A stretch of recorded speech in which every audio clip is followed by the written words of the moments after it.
Oh, hello there. Did you want to watch baseball? Unfortunately, that doesn't appear to be a thing today. So, here to let people voice their frustrations, I'm going to, pardon me, I'm going to maybe try to do some play by play. This is just a mess in the early goings of this game. Well, it's a mess for baseball. So, right now we have the top of the second. It's a ball for Lively to Salvador Perez on the outside. Early thoughts. Great at bat by Gabby. Manzardo, whoever hits in front of Noel is going to get walked a ton because that's what we saw there with the strikeout. Quan and Thomas incredibly encouraging, but we have a foul ball on a 4-seam fastball, 89 miles an hour on the outside, and then another foul ball on an 83 mile an hour foul 4-seam fastball on the outside. Apparently, Salvador Perez, much like. Well, I can't even get. I got to be honest here. And another foul on one outside. They've not thrown Salvador Perez a single ball, this time a 78 mile an hour curve. He is a free swinger. There is a lot of risk with that profile. There is some Noel to his profile. Obviously, there is some Perez to Noel's profile, but why throw anything in the zone? I've always been curious for years why no one throws anything in the zone. I can't listen. I can't do anything. All I have is game day. So I thought, hey, I'd try and have some fun with this. Let people vent, riot, whatever. I should probably promote this somehow. So while I'm sitting here, let me figure out how I have to go to the website, right? As this is occurring, we have a ball and a 79.3 miles an hour curve ball way down in the zone, really testing to see just how much Salvador Perez is willing to expand the zone. Lively, of course, filling in for our dear sweet prince, Tanner Bybee, who is out sick, in play outs on a 91 mile an hour sinker.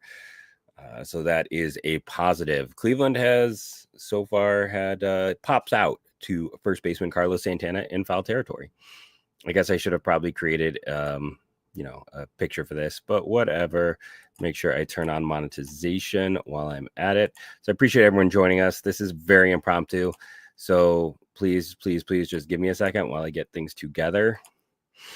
We now have a called 91 mile an hour 4-seam fastball, almost down the middle, more like a little up into, catcher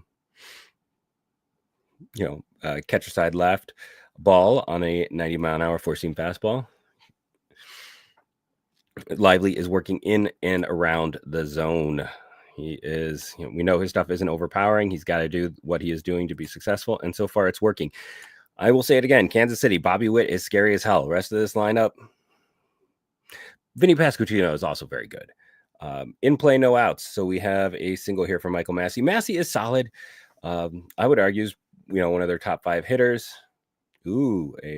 See, maybe this is why everything's crashing, because we get a fancy little thing. Looks like the ball dropped in front of Brian Rocchio, that he was maybe running to try to get to it and did not take a good angle. But he is pretty deep out there in left field.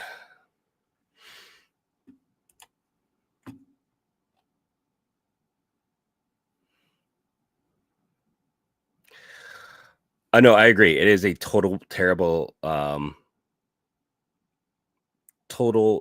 look right now, and that's why a big part of the reason I hopped on and did this stream. It's because when you are looking at, and clearly, I mean, if you want to look for a positive in all of this, it's that, hey, it was so popular that they got overwhelmed.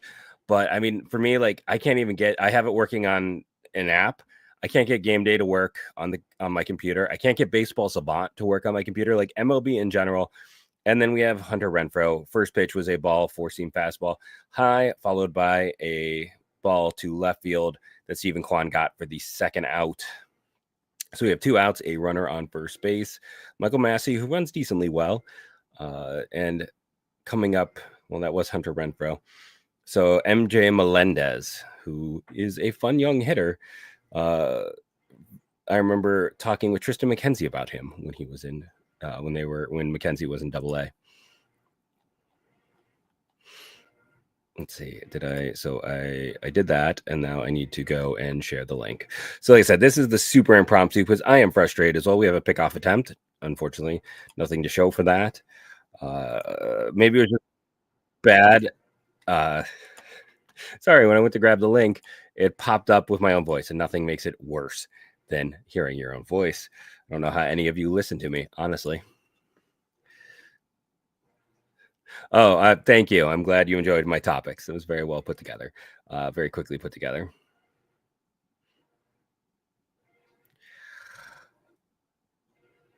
You know, I know a lot of people are like talking about all the streams, and yeah, I could go do that, but like, I also want to hold MLB accountable because this is ridiculous.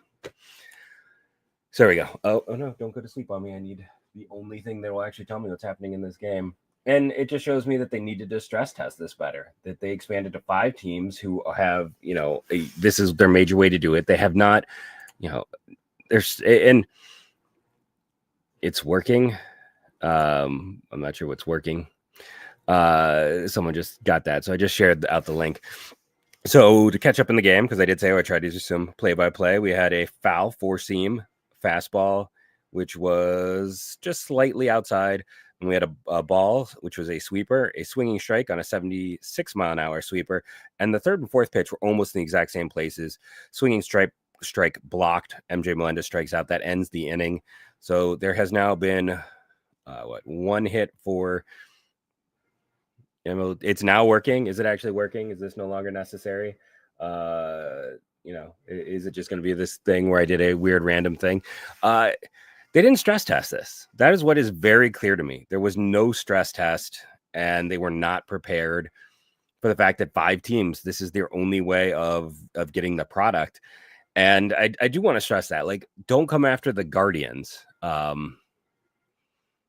Because this isn't the Guardians' fault. There's a lot of things you can blame ownership with on the Guardians, and that's fair. But this is MLB. This is 100% MLB, because they're basically using the deadline of these games starting as a hard negotiating point. So that's why, like, today, everyone's scrambling, like, hey, what channel are things on? Is this going to happen? How can I watch? Like, that shouldn't be something we have to deal with, debate with, and go through. But MLB did a hard debate point. I don't know if it's been announced. It doesn't affect the Guardians, but I know, like, they've done a lot of small things with other people. The interesting thing is it might work in the app, but I am not getting any luck with it. My computer is not working for MLB. Game day or video, and like I said, I can't get I'm kind of curious for those of you at home, can any of you get on Baseball Savant on your computer? Is that just a me thing? I mean, everything else works, but I cannot get into Baseball Savant either, because that would have been a useful thing. It is a joke. Like, there's no way around it.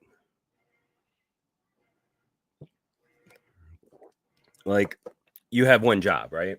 And okay, Stephen Kwan is back up. They batted around. He had a call strike that looks like it was outside on a 92-mile-an-hour 4-seamer from Cole Raggins. Borderline pitch. And followed up with a 94-mile-an-hour 4-seam high in the zone to Cole Raggins in this one. I, missed all of Kwan's at bat because I was fighting with things, but here was an infield single in his first at bat. Again, very encouraging to see Kwan and Thomas, and then to get the bases loaded. But hey, Jacob, that's fine. Crash out. Don't worry about it. I'm doing this for fun because I'm frustrated. And Kwan grounds out to Cole Raggins to first baseman Kevin Biggio, which is weird to say. And again, I want to point this out. For as much as everyone talks about Cleveland and all their question marks, the Royals are starting Kevin Biggio at first, who was cut by 2 teams a year ago. Twins are starting Ty France. Everyone's got glaring holes. We have a 94-mile-an-hour 4-seam fastball to Jose Ramirez inside on the hands that is called a ball. So, yeah, just to get back to it, it's we have a foul on a barely touching bottom of the zone. Would have been a strike either way. 79-mile-an-hour knuckle curve down and into Jose. But as we continue to talk, you got to get it to work for me. You can't set this up when you are expanding the game and getting more things in it and have it crash out on opening day. Foul ball inside would have been ball 2 here to Jose Ramirez on 97-mile-an-hour four-seam fastball. Cole Ragans, what a story. Texas, first-round pick a few years ago, traded for Chapman. Flags fly forever, so I'm sure they don't care that they lost him. Thank you, Alex. I really appreciate that. I did not expect that, but thank you very much. And thank you to everyone saying that how much they appreciate that. But Ragans came over in that deal, and Kansas City has done a great job in recent development. And Jose Ramirez flies out to center fielder Kyle Isabel on a 84-mile-an-hour changeup. Changeups were a killer for Jose a year ago, so that is something to look out for. I agree. I wish they got that run across in the first inning. The whole, and that's my concern. Like, Manzardo's in there because he's in there. He's facing a tough lefty. Even though he is a guy we talked about might get platooned, he didn't. Facing a tough lefty, and they would still rather pitch around him and face Noel, who promptly strikes out. And at some point this year, we really have to kind of look at Noel and what happened a year ago. And I know, and we have another out here. So that is 1, 2, 3 in this inning. Lane Thomas is in a 96-mile-an-hour four-seamer, is out, 3 outs as soon as it actually tells me what it is. He flies out to right fielder Hunter Renfroe. But when you're looking at Noel, it's like that was not a good at bat by Noel. Him and Bo Naylor, I think, have had the worst at bat so far in the game to me, just because Naylor came in one pitch and popped up. And if I go back through here, you got the bases loaded. You're John Kenzie Noel, and I think anyone would have been like, he's going to strike out. Like that's the betting line, right? And in fairness to him, the 2 that were outside, he didn't swing on. But he also had the first and fourth pitches were clearly strikes. That was strike 1 and strike 2, and he did not swing at those. His at bat alone had a 7% change of Cleveland's win probability. Like that is a huge, that's going to be something we circle and talk about tonight. Like this is one of the biggest at bats of the game, and Noel strikes out. That hurts. Yeah, no, I mean, Kyle's going to get walked again. Kyle Manzardo is a player we've discussed. Like maybe he needs a platoon partner. Maybe he should platoon. Maybe we'll have a caddy that he platoons with. We thought if Tyler Freeman didn't get traded, he would be his platoon partner. He's playing against a very tough left-handed pitcher, and instead they don't want to face him. They're like, Noel is the better player to attack. And I don't know. I just, as much as he is fun when it's working, but unfortunately we haven't seen it work since August. And Kyle Manzardo might lead the league in walks if you got Cole Ragans on the mound and you're already pitching around. Ben Lively stepping up, into a role for this team. So needed, so necessary. I am kind of curious, something else for the show. It's like, from what I was reading, that, Tanner has the same pregame meal every time. And then today's pregame meal made him sick. Like, does that affect him? Like, what is the mental effect? Like, can you do your I know last time I got bad food poisoning, I haven't been able to eat a meringue cookie since. Like, it ruined it for me. So curious to see how it goes. We are starting the third here with an 88-mile-an-hour four-seam fastball, called a ball. Looks like it was in the zone to Kevin Biggio. Looks like that should have been a strike on the first pitch here. Again, using game day for anyone joining us late to try and give you. We have a 89-mile-an-hour four-seamer right around the middle of the zone for a swinging strike here to even the count at 1-1. Should be 0-2. In this one, currently 0-0 score here in the third inning. Kevin Biggio flies out to John Kenzie Noel in right field on a 88-mile-an-hour four-seamer, also just outside the middle of the zone. So pitches 2 and 3, seeing that fastball in and around the zone for Ben Lively, and that's how he's got to work. He's got to work and avoid the big inning. Kyle Isabel comes to the mound, center fielder for the Kansas City Royals. More of a defensive specialist than a big-time hitter. When you go through and you click on the box score, just so I can talk about Jonathan India, their big trade acquisition leads things off. Bobby Witt, their best hitter in the 2-hole. Vinny Pasquantino, feared, I think, an excellent hitter, DH hitting third. Salvador Perez, some ups and downs, but he's really solid overall. Michael Massey, better. Oh, and there we go. I was not high on Isabel, and he just goes ahead and hits a double here off of. I was actually high on him in his draft year out of UNLV, I want to say. But Massey, a solid hitter. He had the last single. And then the bottom of this lineup is very questionable for them. But Kyle Isabel, more here for his defense. Line drive to center fielder Lane Thomas, deflected by left fielder Stephen Kwan. And in case you missed this, some fun facts. Andres Jimenez is batting cleanup for the Jays today. That's a choice. I hope I see the numbers dropping, so I don't know now that the game's on. This may not continue, but let me know what you were seeing, hearing, thinking. We have a 90-mile-an-hour sinker. This time they got called a strike. So that one probably should have been a ball. So things balance out over the course of a game. Luckily, in play outs on another sinker here to Jonathan India. Jonathan India was very solid a year ago. He had a great 2020, but you kind of have to throw out 2020. He pops up to catcher Bo Naylor in foul territory. I think I'd rather have Singer than India, if I'm honest. We have an injury delay according to the game advisory right now. So I'll have to see what that is about. This is where I guess I should have Twitter open so I can get updates that aren't just the Game Day app while I attempt to do this. Is it Ben Lively with the injury?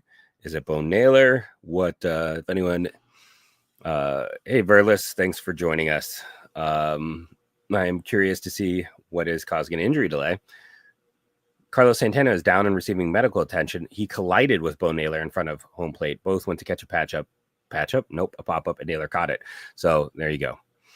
Naylor is fine, but it's Santana who's receiving medical attention. If he ran into someone wearing catcher gear, there is a chance that he has something cut.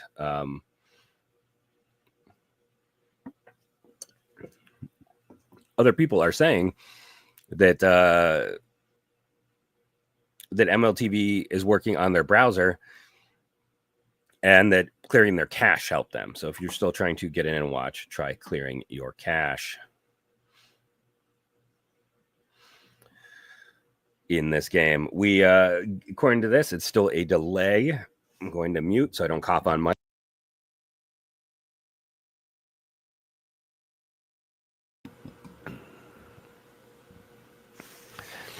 But it's still saying injury delay here. And again, I know I get accused of carrying water for this team, but I just want to say, like, all of this is the MLB. Like, there are plenty of things you can be mad about the Guardians about, but this is not their fault. They don't control anything to do with the TV. Outside of maybe some of the pricing, I don't know if you saw the Dodgers deal through MLB is $199 for the year instead of $99 like Cleveland's. And just that doubled money from everything else just again shows the disparity that this league has. And I do think that is going to be an issue. We still have an injury timeout. In this one here, a lot of people are saying the TV is working, so I understand the numbers dropping off. If they do drop off, I might click off just so I can watch and get the full experience.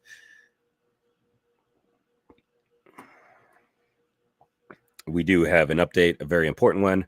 Zach Meisel has started the Jose Helmet counter at 1. We do have one already. Now I've got an update on it saying pitcher step off. So it looks like maybe we're getting back in the action. Santana is fine and healthy in this game. And for those who might have, we're back.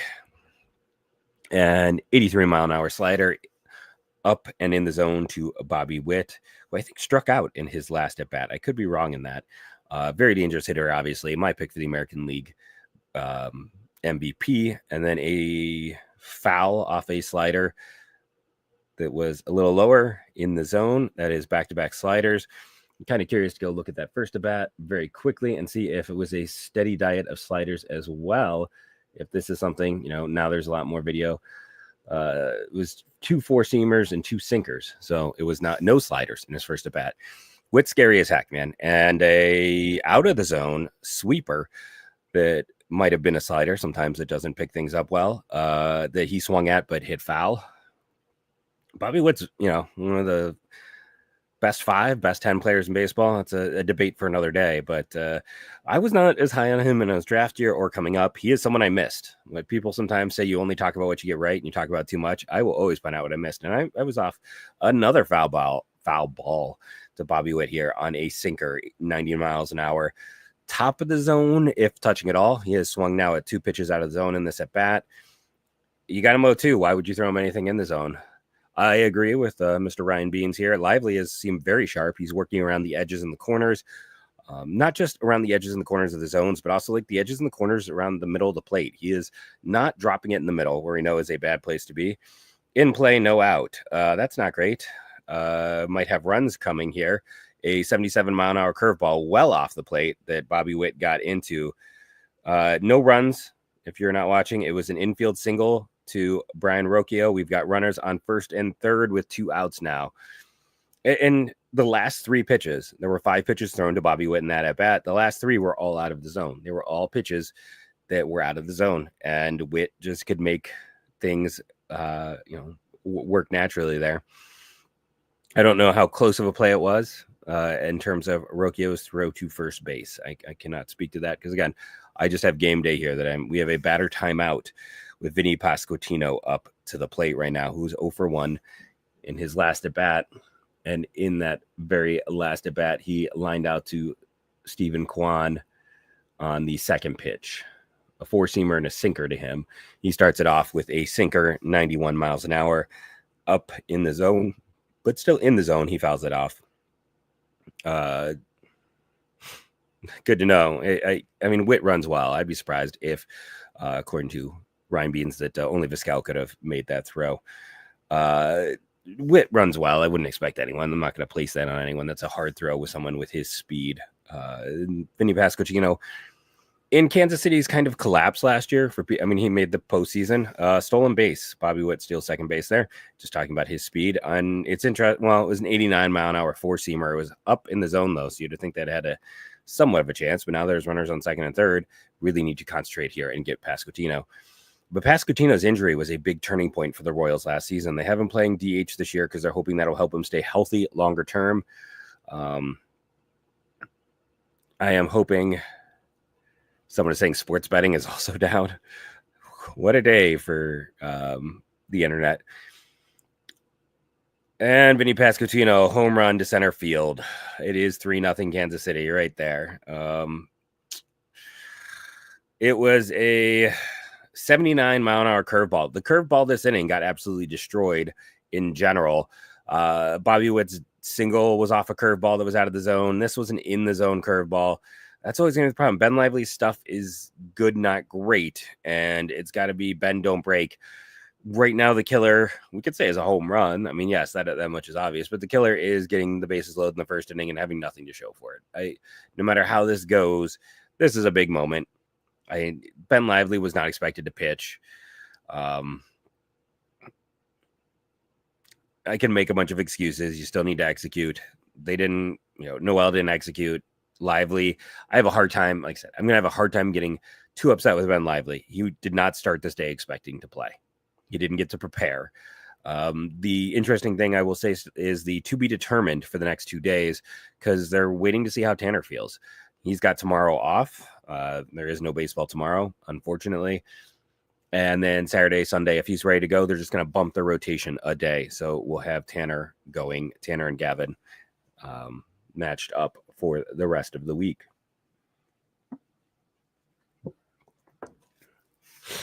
We have a foul on an 84-mile-an-hour slider that was just outside the zone.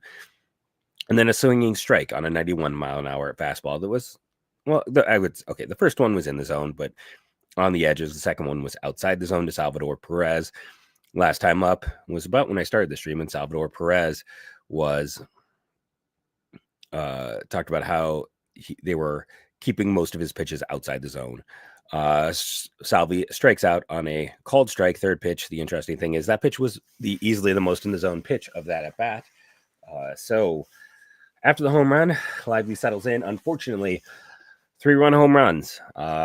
They're bad unless they're for your team, obviously. So Cleveland is behind the 8 ball early in this one. Need the heart of the order, which I know is technically the 3, 4, 5, but you got your 4, 5, and 6 coming up. We need these players to step up and help get the ball rolling. Give me 10 seconds.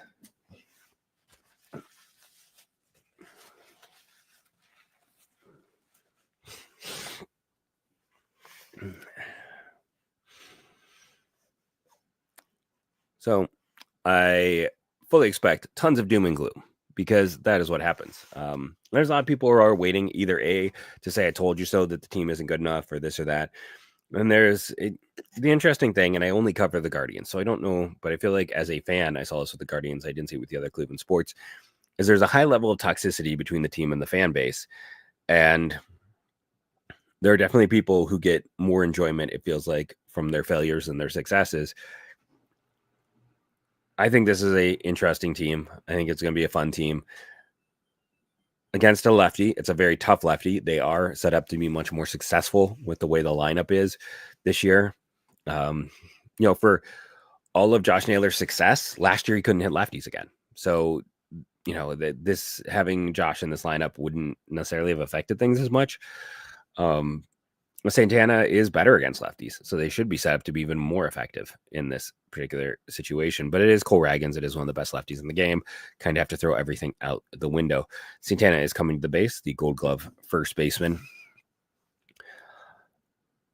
Quick question for anyone who listens to the show. When we have the intro, does everyone understand that is Tanner Bybee saying, "Welcome to Locked On Guardians"? Because we apparently have someone in the comments who thinks that I'm interrupting our intro every day. So I'm just kind of curious. Does anyone else have that issue? If so, I just want you to know that is Tanner speaking over the intro, not me.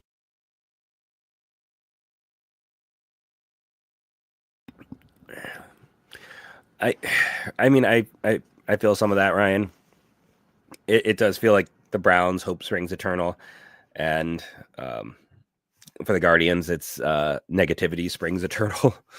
And some of that is unfortunately just the way baseball is such an unbalanced sport right now.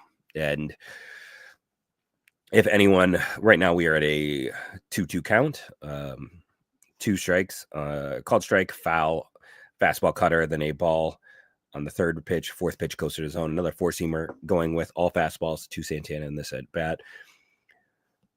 When it comes to, the imbalance of baseball, in the interesting article on the Minnesota Twins and their selling of their team, which was high level delusion. One, Carlos Santana called strike. Grazed the zone on an 86 mile an hour slider. Yeah, it was. I brought it up because someone keeps putting in the comments and getting mad at me about me interrupting the intro. Santana strikes out on a questionable called strike 3, fifth pitch in the at-bat. Here comes Kyle Manzardo to the plate and a swinging strike on a 91 mile an hour cutter down the middle. But the Twins piece is interesting because they currently have about $400 million in debt from the last 5 years. And on top of that, they want to sell the team for $1.5 billion. And then a swinging strike on an 87 mile an hour slider out of the zone. 0-2 for Manzardo here. On top of that, the Poland in charge, we have a batter timeout, Joe Poland maybe, still wants to keep his job, even if he sells the team. I'm like, who wants to pay $1 billion to let the previous owners run the team? But the more interesting point is that the Twins have lost $400 million over the last 5 years. Even if you look at the cost of foul on a 97 mile an hour four-seamer at the very top of the zone, when you look at the fact that the Twins have lost $400 million, and you look at the difference between Cleveland and Minnesota's payroll being about $40 million a year, and you think, well, 2020 was a weird year. It kind of sets up for give an idea of where the monetary situation is with these organizations. And in play, no out. We have Manzardo with a hit here, unless it was an error. But so he has walked and had a triple on a drive to right fielder Hunter Renfroe. What a job by Manzardo. Who would have expected Kyle Manzardo's first hit of the year to be a triple? Nice job hitting it out to right field. Now we need John Kenzie Noel to do something. Right now, to Noah, I am using the Game Day app and doing a play-by-play.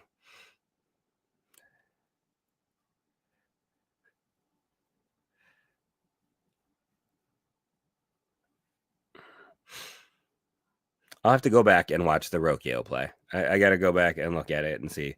Starts off the ball inside to Noel, and then another ball on a cutter inside to Noel. So he is 0-2 here on two way inside pitches. I'm hoping that big hit, Dakota, is that you are ahead of me in the stream. But to go back, yeah, it's just interesting to see that disparity in monetarily with the teams. Called strike, barely touched the zone. I hope they give lively all these corners that they are giving Reagans in this inning. That pitch and the one to Santana, technically in the zone, I guess, but barely much there. Good job by Noel on that pitch, a ball four-seamer. He's got 3-1 here. I mean, I'll settle for him to unload and just get a sac fly. Let's make this a 3-1 game, but he's got to make contact. One of the big issues, and the nice thing with Noel, I should say, not the issue, the nice thing is he doesn't whiff as much as he does have good contact skills. So, of course, I say that, and it's a swinging strike on a changeup, almost in the middle of the zone, upper part of the bottom, 3-2 count. Just you need to make contact. That's the thing. He can't have another. I believe he struck out swinging in his last at bat. We need contact by Big Christmas here. Foul ball and an 83-mile-an-hour changeup in the upper right section of the zone. At least he has gone 6 pitches here. That's nice to see. It's not quite the 9-pitch Gabby Arias marathon, but I'll take a walk. I will take a fly ball. Just get it deep enough to score Manzardo. A foul on a 95-mile-an-hour four-seamer, almost exactly where the previous changeup was. So he went with, a 13-mile-an-hour difference in those pitches, putting it in the same spot. Nice 7-pitch at bat. Much better at bat for Noel this at bat than the previous one.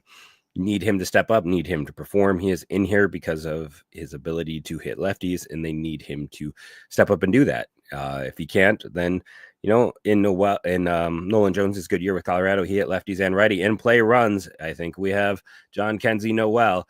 Thank you to the KC fan joining us. I do love the stadium in KC. Sac fly to right field in foul territory. So, hey, I said that's what you at least have to do. In play runs, it was an out. I will take it. I will definitely take the sac fly in this situation. 3-1 game. Thank you, Kyle Manzardo. It's pretty much thanks to him that this run gets across. Excuse me. Sorry. As you can tell, I'm sick. Toughing it through to do this. But when you look at, and then, God, Bo Naylor. Does Bo Naylor know you're allowed to see more than one pitch? Like, that was a terrible pitch. Like, that was way inside. A 96-mile-an-hour four-seam fastball way off the plate. Right now, Bo Naylor is having the worst swing decisions. This is Bo Naylor every year ago. This is where Justin and I had that big debate about, like, what do they do if Bo Naylor gets hurt? It's just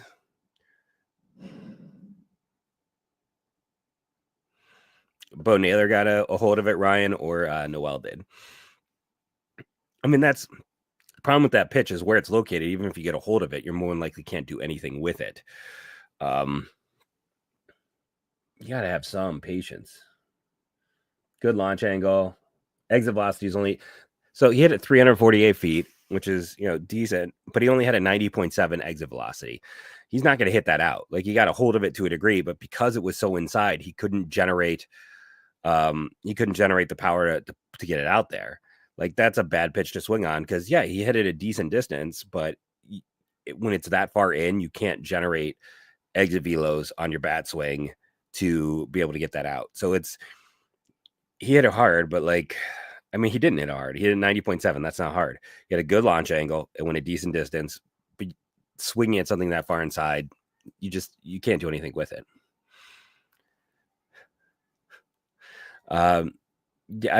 My big concern, to go back to the original one, it's like Justin and I talked about this on the show.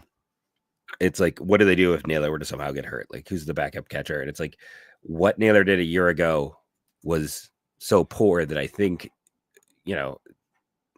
you're hoping for improvement at that position. But this is a player that in 2 years had 3 good months. Well, Brock, your road to the show player is awesome. I don't know what to tell you, but Bo Naylor is not someone who can hit that 105. If he did, it might have gone out, but Cleveland's win probability, by the way, at 22%. I don't want to get down just because Bo had a bad year last year, and I'm like, great, he's starting with the same tendencies this year, but they need Bo to. In the minors, he had an awful year, and many of us wrote him off, myself included, foolishly. And then he had a big bounce back. And the one thing I'll say, the hard thing when it comes to evaluating talent, we currently have an 0-2 count here to Michael Massey, who has now it is 1-2 on a called strike, a four-seamer.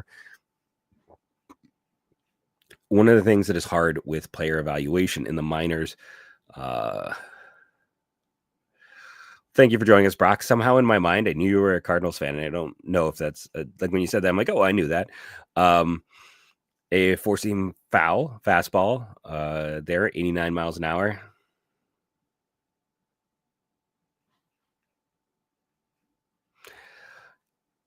On the pitch, and then we have a ball 3 here, 3-2 count on a 77 mile an hour curveball.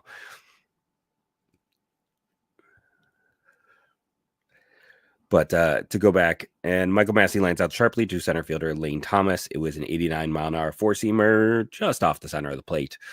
Go back to the Bo Naylor situation. The interesting thing when you're trying to evaluate prospects is we look at a lot of stats, but walk rates don't translate. Walk rates, they give you a rough idea, but it's always hard to evaluate a player like Bo Naylor in terms of his production relative to the league when that player is a lot of their value is based on a high walk rate. We have a in-play out on an 80, basically 90 mile an hour four-seamer at the very top of the zone from Ben Lively to Hunter Renfroe.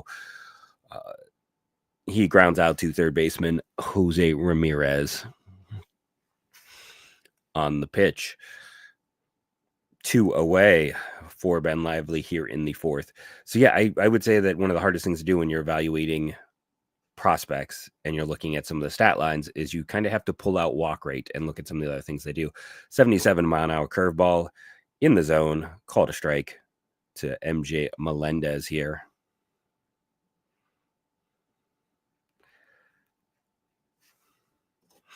A 84 mile an hour changeup way out of the zone for a 1-1 count.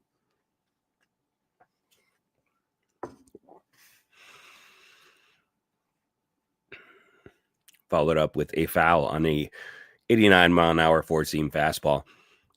Ben Lively probably doesn't get the credit he deserves. There aren't a lot of right-handed pitchers who can survive in baseball with a fastball that sits 88 to 92. It is a very unusual. He has great extension, which makes it play up a little bit more. That's one of the things Cleveland has targeted over the years. Players with huge extension. Outside of Kobe Allard, I don't think they've added anyone with lower extension. Ball 4 and an 84 mile an hour changeup. But it is something, and here we go. Not ball 4. I'm sorry. That was pitch 4, ball 2. Now we have ball 3 on a 90 mile an hour four-seamer well above the zone. And Cleveland targets extension because that is what allows someone like Ben Lively, whose velocity is not major league level, to get a little bit more. That'll be the inning here. In play outs after a 77 mile an hour curveball is hit here. MJ Melendez grounds out to Gabby Arias to first baseman Carlos Santana. They go 1-2-3 in the bottom of the fourth. Lively, hopefully we'll get another inning out of it, but just to go back to Ben Lively and his success, it's due to that extension. It makes his extension is so high, that so long when he is releasing, that allows his fastballs to appear a little bit more than they are. Yeah, they need a lot more quality starts. Last year, they were a bottom 5 rotation. It was...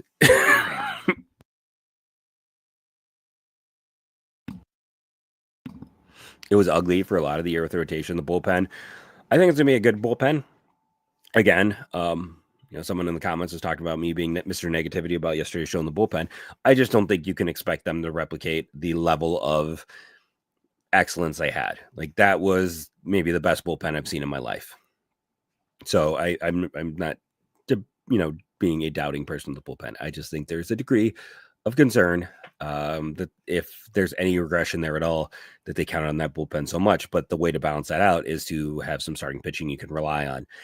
Because let's be honest, for the first half of the year, you had Tanner and Ben, and then Lively kind of came undone a little bit more in the second half. And luckily, you had Matt Boyd step up. But they spent the whole year essentially with two starters they could count on throughout, from start to finish. It just changed who that starter was. And they somehow made the postseason in spite of that because of that bullpen.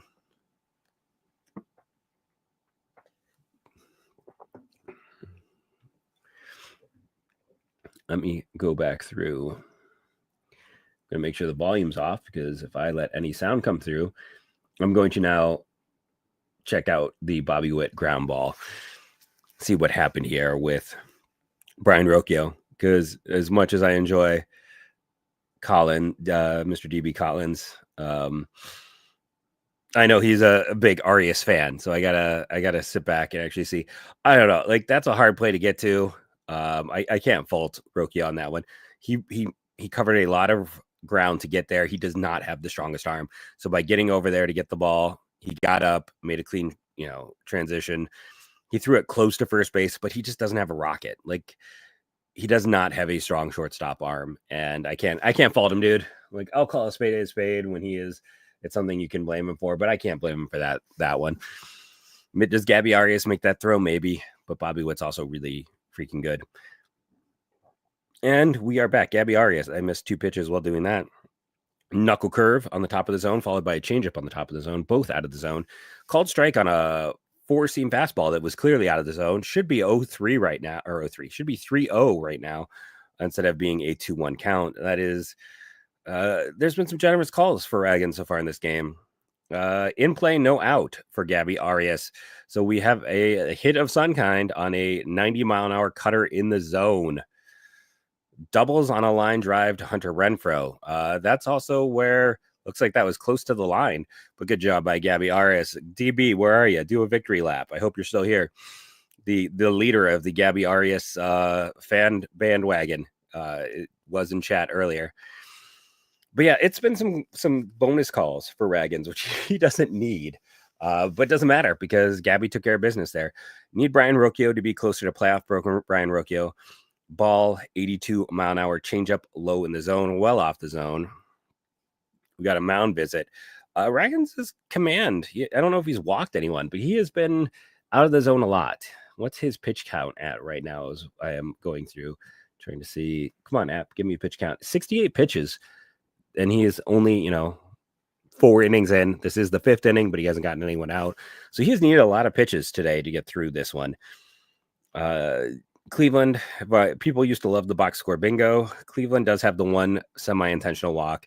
So they've had 5 base runners this game. That typically is good for about 1 run. On the other side, Kansas City's only had 4 base runners. That's typically only good for 1 run as well. Kansas City has been lucky that they were able to string theirs all together at once, giving them, a degree of an advantage. Comes back, we have a called strike on a cutter in the zone. That is a good call. And then a 92 four-seam fastball also out of the zone. So yeah, Raggins is up to 70 pitches, only 48 of them for strikes. Something that bears watching because Kansas City, Raggins is fantastic. Seth Lugo is 35, and last year was his first time being a starter. There is a degree of wear and tear. We have another ball here on an 82-mile-an-hour change out of the zone. Michael Wacha, I think, overperforms slightly, but is a solid back-end guy. After that, there's a lot of question marks for Kansas City. They really need their horses to be their horses. So Raggins having some command issues, not ideal. Walk for Brian Rocchio. Great job by Rocchio. Fantastic at bat. 5 pitches, 4 of them out of the zone. I don't think he took his bat off his shoulder. It was just all, the one was a called strike, and that was a legit one. It's 72 pitches. Man. For Cole Raggins, 48 of them singles. It's hard when you are the only person doing an attempt at play-by-play. So we got Kwan coming up. Runners at first and second. Nobody out. Huge at-bat. We talked about Noel's being one of the definers of the game. If I'm going through in play out, not ideal. Swings at the first pitch that was out of the zone.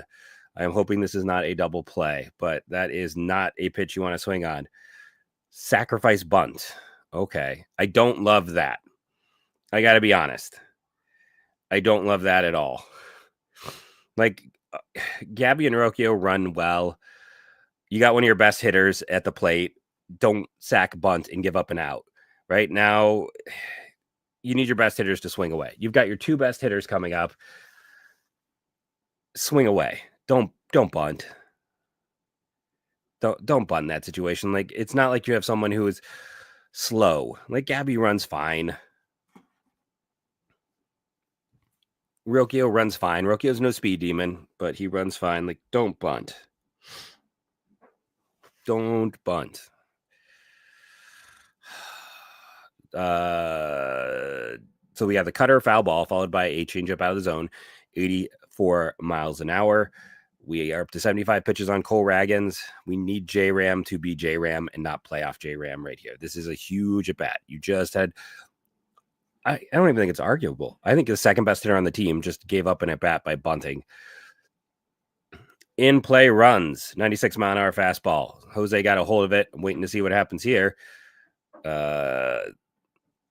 We have pop up and tell me it was a sacrifice fly to Hunter Renfroe. So it's a 3-2 game. We'll take it.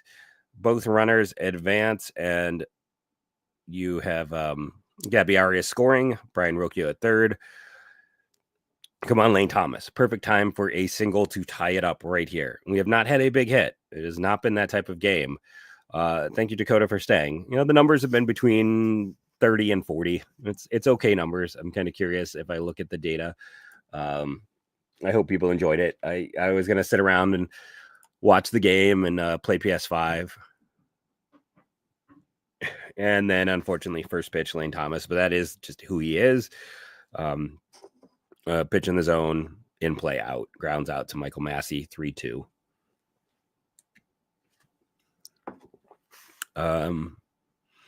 Yeah, it's not getting anything in the first is what stands out right now. You're down a run. I don't know if Cole Raggins comes back out. That might have been his last inning. He is at 77 pitches, which is kind of funny because when I messed up earlier, I said 77, and that's actually where he's at to end the inning. That might be where he ends on a pitch count. And was almost booted off the pitcher. So he almost hit that ball off the pitcher. I wish he had. I don't wish Cole Raggins was hurt. Don't get me wrong. But I wish it bounced out the pitcher because that would have scored a run. I wish he was fine. But I wish it had hit the pitcher and then the pitcher was fine. I don't want anyone to be hurt. Thanks, Humdinger. Thanks for joining us. So it's a 3-2 game. Cleveland has had more base runners than the Royals. They have done a decent job in this one. They just have not had the big hit to put it away. I guess in fairness, if those are your next two at-bats, then the bunt was the right call. But at the same time, I just hate taking the hands. Right now, I mean, correct me if I'm wrong, but I think most people would agree with me that Steven Kwan's the second best hitter on this team. You have Jose, and then you have Kwan. Then you can debate the next kind of tier grouping. And you got no outs. You got runners at first and second. Kwan's your second best hitter. Jose is your best hitter. And Lane Thomas is a monster against lefties. Now, I know Thomas didn't do anything, and Jose Ramirez hit the sac fly. But you just giving up an out. Okay, and people will get mad at me. When he bunted, Cleveland's win probability went down by 1%. So it wasn't huge, but like 1%. Now we have a ball and a sinker, barely out of zone to Kevin Biggio. I'm going to take a second here and watch the Thomas play. Everything must be running because they're doing video updates. Yeah, I don't know how that did not hit the pitcher. It must have gone right between his legs. That's a little ridiculous. That didn't get any slowdown. Then we have a called strike on again, working 89.9, like that high, barely a 90 mile an hour fastball. And then a Kevin Biggio on a 80 mile an hour sweeper, lower part of the zone, flies out to Steven Kwan, one away.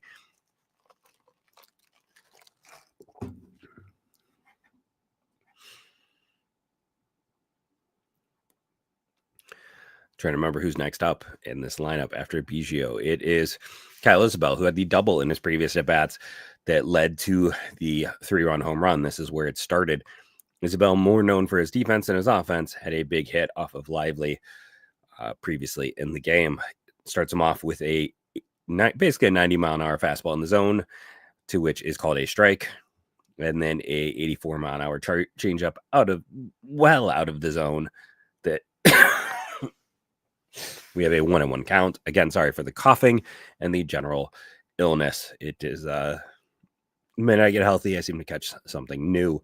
Called strike on an 80, basically in 99. That'll never happen. 99 mile an hour fastball from Ben Lively will never happen. A 90 mile an hour fastball. This one probably should have been a ball. That was, Ragan's got some. The second strike, Kansas City fans can argue the other way, followed up by a curveball well out of the zone after a batter timeout. We have a 2-2 count with 1 out here in the 5th. 61 pitches for Ben Lively, 44 for strikes. Another ball here, missing well out of the zone with his curveball in this at bat. His curveball and change he's struggling to hit the zone. You worry about fatigue. You worry about a guy who was not set to pitch today. I don't know if anyone is up because, again, I'm using game day for this, so I don't get in trouble. So this doesn't have to be taken down. But right now, I hope that they have people up in the pen. And in play, outs. Nice. 91 mile an hour. He found that extra gas to get up to 90.9 on a four-seamer, touching the center of the zone. Popped up to third baseman Jose Ramirez, 2 away. Now there are 2 outs with Jonathan India up, who is 0 for 2 in this game. Starts off with a slider, 85 miles an hour at the very tippy top of the zone. As mentioned before, India was the big offensive addition for this Royals team. Called strike. Hey, I'll say they're just given the high strike this year. In this game. So that is 0-2 on what should have been a ball. So I guess we can just say, in fairness, the umpire is calling high pitches. You have to adapt. Batter timeout, 0-2. Sliders at the top of the zone, away. India, the big offensive addition. This Royals team offensively is like Cleveland. It is 1 star and then a bunch of meh and a bunch of question marks and some retreads. So there's a lot of room for comparison with these two teams, and it's going to be interesting to watch. All sinkers in the first at bat to Jonathan India.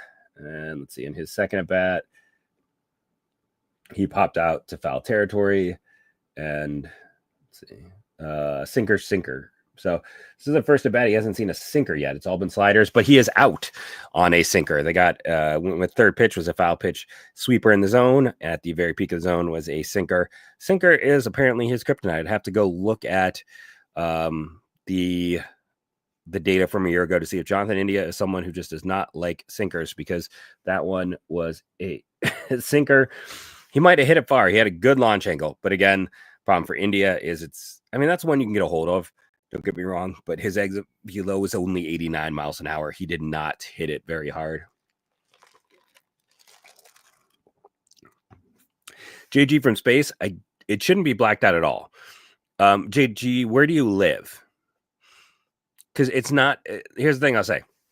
You are not blacked out if you are in the Cleveland area.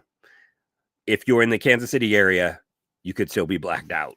That is the one thing for the game. No, then it shouldn't be. If you did the $99 season ticket package, then it should not be blacked out for you. It should only be blacked out if you were in the other team's zone, if you're in the Kansas City zone. So just make sure that you don't have like a VPN that you have set to be somewhere else, or that because the site is back up, I'm getting video throughout this. So you should be able to get the game, JG. That feels like a technical issue. Okay. But that's just, here's the problem. Like, I have to give you technical advice, and I'm glad to do it. I'm not saying it to be negative to you, but MLB has done such a poor job rolling this out and explaining it. I feel like MLB should pay me, because throughout this, I've been explaining to other people how it works, because MLB has done a terrible job of explaining all of it. And they've been so light on information, and they were really crappy about not getting things explained and done on time, and I was wrong. Cole Ragans is back out here for the 6th. I guess he's, only get him to 2 runs, but it feels like it should be more. Santana is up. He has done well against Santana, an 82 mile an hour knuckle curve that the Game Day app makes look like was in the dirt. I'm just going to kind of go through some box score bingo. It's something I used to do. For Cleveland, they should have 2 runs across. They have 2. For Kansas City, they should have, on average, about 1 run across. They have 3. That is unfortunate for Cleveland. Very fortunate for the Royals. And I just clicked off of it, of course, to make my life more difficult. Is channel 306 working? I've heard mixed from people on Spectrum that some of those channels aren't showing up in the game. Let's see. We have a 94-mile-an-hour called strike at the very top of the zone. They've been calling that, so you got to be prepared for it. And then a cutter outside to make it a 2-1 count, a 91-mile-an-hour cutter that looked like it was well off the plate. Ragan's command has been missing today. That 4-seamer on the game day app looked like it almost hit him. But again, I can't really say because it's just the game day app. Well inside, 94-mile-an-hour, 3-1 pitch now. I would almost guarantee Santana is taking a batter timeout. I'll be curious to hear how much that 4th pitch, how close it was, because it looks like that was a pitch that was well inside.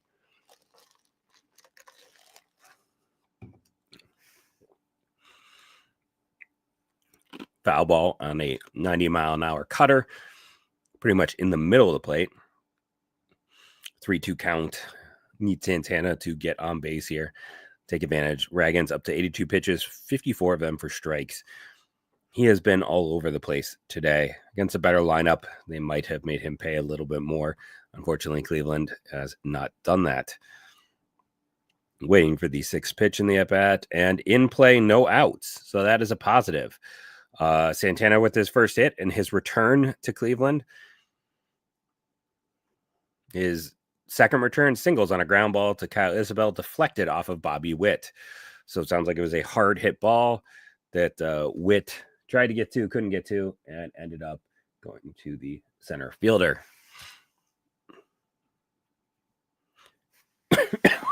We have a mound visit. For those curious, 105.3 exit velocity. Excellent exit velocity for Carlos Santana on that hit. That's part of the reason Witt couldn't get to it. Unfortunately, his launch angle was 6 degrees. Not a good launch angle. It was in the middle of the plate. Like, that is a place where he should do some damage. He should really do some damage with that pitch. We needed a better launch angle. I don't know if he was a reflective. Nope. I don't know if it was a reactive thing, if he just kind of went for it or what, but bad launch angle, but excellent exit velocity. Cole Ragans gets chased from this one. It looks like Zerpa is coming in, the left-handed pitcher, Angel Zerpa. Or maybe Angel Zerpa. I'm not as familiar with his pronunciation. Not that I get anyone's pronunciation right. Manzardo has a walk and a triple today, bringing in the lefty. But like I said, Ragans hasn't been particularly sharp, but it's hard to find too many lefties more dangerous than Cole Ragans.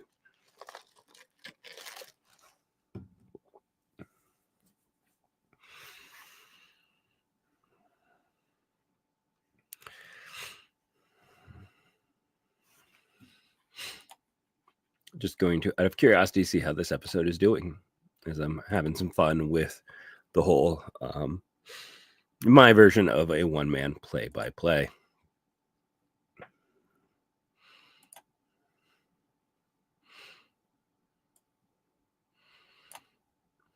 Well, I want to thank you because it's only been likes, no negatives. Currently a high of 50 live viewers at points with about 300 views in total.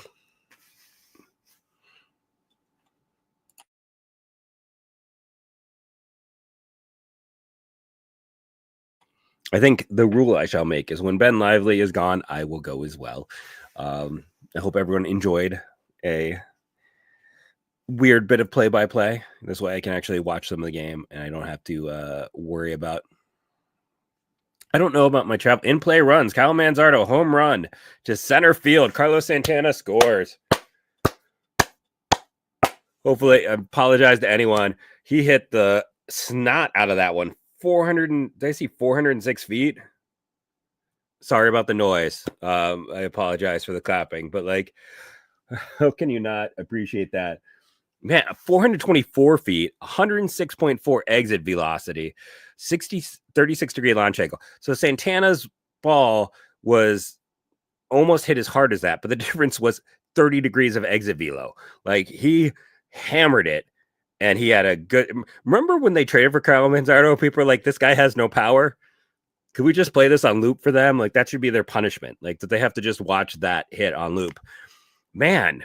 Okay, so I gotta Kyle Manzardo. I owe you a big apology. I am very sorry. I said that maybe you needed a left-handed platoon this year. You might need a caddy to go with you because in the minors you didn't always hit lefties to the best of your ability. I was full of crap, and I am just very sorry. So if anyone could pass this on to Kyle Manzardo, please let him know I have apologized for my terrible, terrible crimes against humanity in terms of not believing in him enough. John Kenzie Noel, in play, no out. His first at bat was not great. The last two, he has been a much more patient hitter. He is not swinging everything. That is a big change for him. Looks like an infield single for Noel. Singles on a ground ball to Jonathan India. India does not have the best arm. I'd be curious to see what his what that play was like, how close it was. Noel runs well. I really do think Nolan Jones and John Kenzie Noel, I don't know about their jumper, but like with their size and speed, that those two could have at least played football, if not basketball. Like they're just, you want to talk about pure athletes. That's Jones and Noel. I mean, they could be defensive ends for a football team. I believe that. So great job by Noel. He's having, for all of the crap I've given him, I got to rewatch that home run. I'll get to Lack in a second. Growing up, the only baseball game I played all 162 games, and I played with Cleveland, was the second Ken Griffey Jr. baseball game. And there's just something about, you played the division games, and I loved seeing the cages in Tiger in the old Tiger Stadium. And I did go there quite a bit as a kid because you could go and get tickets. 0-2 count currently on Bo Naylor. Hey, he's seen as many pitches in this at bat as he saw in his previous two at bats. So Detroit was my home away from home. I saw more in play. Hey, Bo Naylor getting on the hit train. Here we go. I am sorry, Bo Naylor. I am sorry, John Kenzie Noel. It is early in the season. I need to be more fair and give you guys time. I always say that development isn't linear, and I need to not let my frustration show. Bo Naylor, single ground ball to Hunter Renfroe. They have been hitting the ball into right field in this game.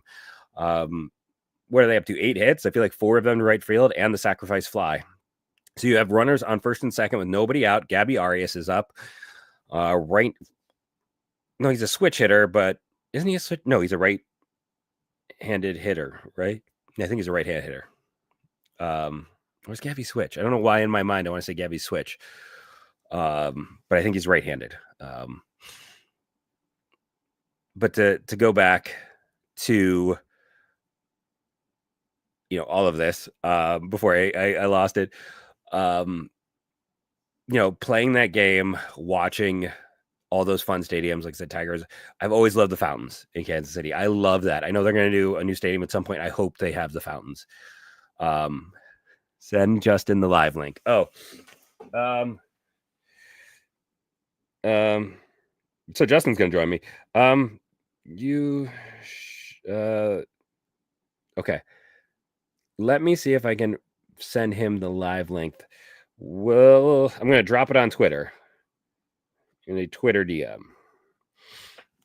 So if you'll excuse me, this is so you guys can get Justin in here. Justin's now excited to join because we're having a heck of an inning. In play out after a ball. So I want to say I hope Kansas City keeps the fountains going. I love the fountains. I miss the cages in Tiger Stadium. Double play for Gabby Arias, DB Collins. You might want to go into hiding there. But it should get the runner to third. But I mean, you can't hate on Gabby, even with the double play there, because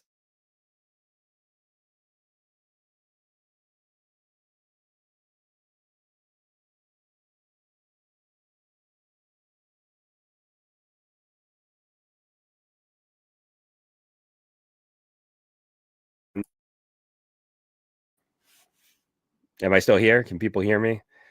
My connection is now unstable all of a sudden. Apparently, I sent Justin an invite and my connection became unstable. But I just dropped it to Justin in the Twitter DM. So hopefully we will get Justin cooking dinner. It's going to be a cooking show. Justin's lovely wife is trying to help facilitate this. So say thank you to Grace for helping have an impromptu show because they're having fun. Then Rocchio grounds out to Bobby Witt Jr. or to Witt to Biggio for the out there. What an inning, though. I was hoping for more. Let's be honest. Like 4-3, I want more. I want some breathing room, especially when you had first and second with nobody out.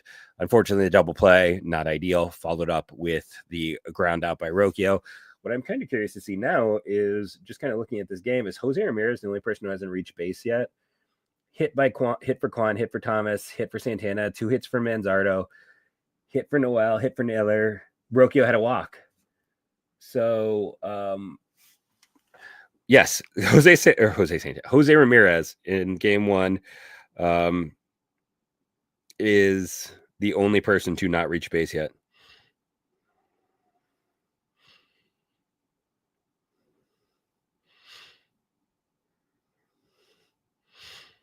Oh, that's awesome.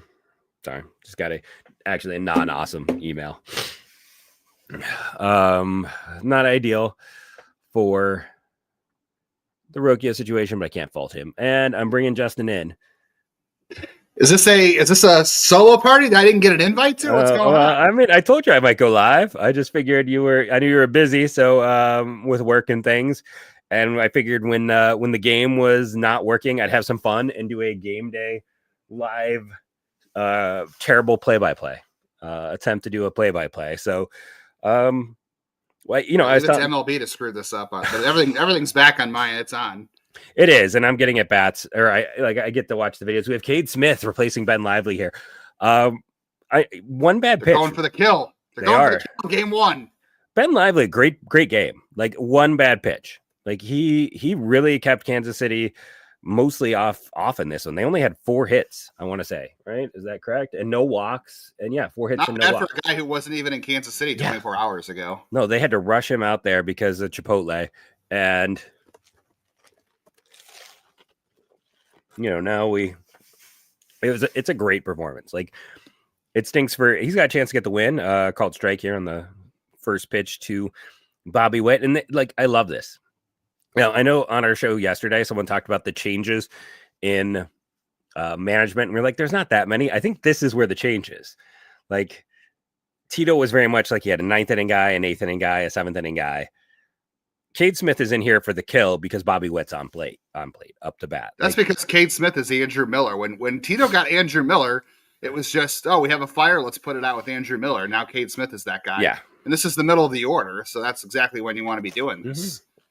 And Ben Lively, we know Ben Lively's the king of options, but he's 5 and fly, so that's perfect. His job today. He 100% did. We all predicted Kyle Manzardo was going to be, against lefties. Left masher. You missed my apology. I did about a 30-second apology. As you should. Yeah, to Kyle Manzardo. Just because I was saying that he needed a platoon partner all year. So I did an apology for Manzardo saying he needed a platoon partner since he just sat there and killed lefties all day. I was surprised to see him in there against Cole Reagans. I was cool with him, not playing against Cole Reagans and be in there against, Yusei Kikuchi, but it was a good surprise, and he had 2 of the biggest hits in the game. So he did. He's a reach base every time. Do you know who's the only person who hasn't reached base yet? Stephen Kwan. No, Jose Ramirez, right? Jose Ramirez. Of course it is. First player to not. He's just like Serrano. He's just laying it in the weeds, and he's biding his time. R.I.P. Bob Uecker. Yeah. Last year when I got to be pressed for the Brewers game, I wanted to peek in and see Bob Uecker doing it. They paper closed the door, so you can't even look in the window. So I couldn't even see him. Swinging strike, a nice at bat by Bobby Witt facing someone tough, but he got a swinging strike on pitch 7. Better job by Cade Smith. Like you're coming in. Pascotino obviously dangerous. Bobby Witt though is the scary guy in this lineup. So nice to see Cade Smith just come in, take care of business. Yeah, Manzardo. Yeah, middle of that order too. 424 on that home run. Oh, Cole Reagans. That was. I thought they were doomed, leaving the bases loaded in the first inning. No, wasn't that? Right. That was off of Zerpa, wasn't it? The homer was off Zerpa. I'm sorry, the triple was off Cole Reagans. But all right, I'm gonna let you roll on. I just want to jump in and get on the action before things. No, I just I said I was gonna call it when Lively went out, but it's too hard not to. Just as a side point, that means I don't think he'll get the at bats. Manzardo halfway to the cycle on opening Let's do day. it. Comments our open day cycle, just like we predicted on our season preview show. All right, But I'll let you continue. I gotta go make dinner. Yeah. Yeah. But thanks for joining us. Hopefully this will stay fun. Yes. Now I feel like I can't leave. I gotta stay here out of not to jinx it. All right. So I will catch you this evening. Yep. All right. Everybody have fun. Behave. So I see some questions here. In play out. Nice. Pasquantino is out. 5 pitch, so he's already up to 12 pitches.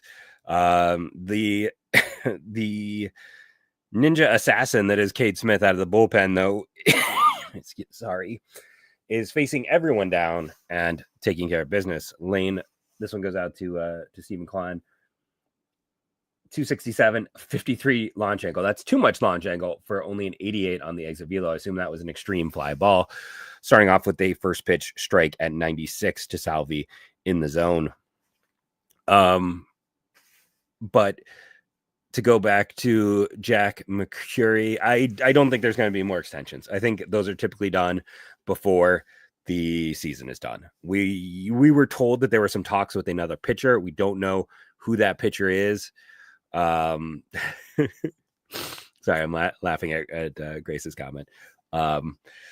But we heard that there were some talks with another pitcher. We just weren't sure who it was. So you can go back and listen to our show from Monday where we discuss why some of them could be, who they could be. We thought there was like 2 names. Salvador bad. Sorry, everyone. I'm doing bad play-by-play. Cade Smith just blew Salvador Perez away. 3 pitches. 4-seamer, sweeper. That sweeper was in the zone on the last one, and man, it was just here. If they were talking extension with Cade Smith, this outing here should be a reason to go get that deal done.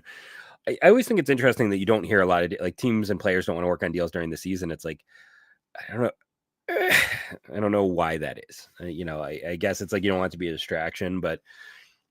Go because Cade Smith, I just want to point out for people who don't know fully the Cade Smith story, drafted out of high school by the Minnesota Twins, Canadian kid.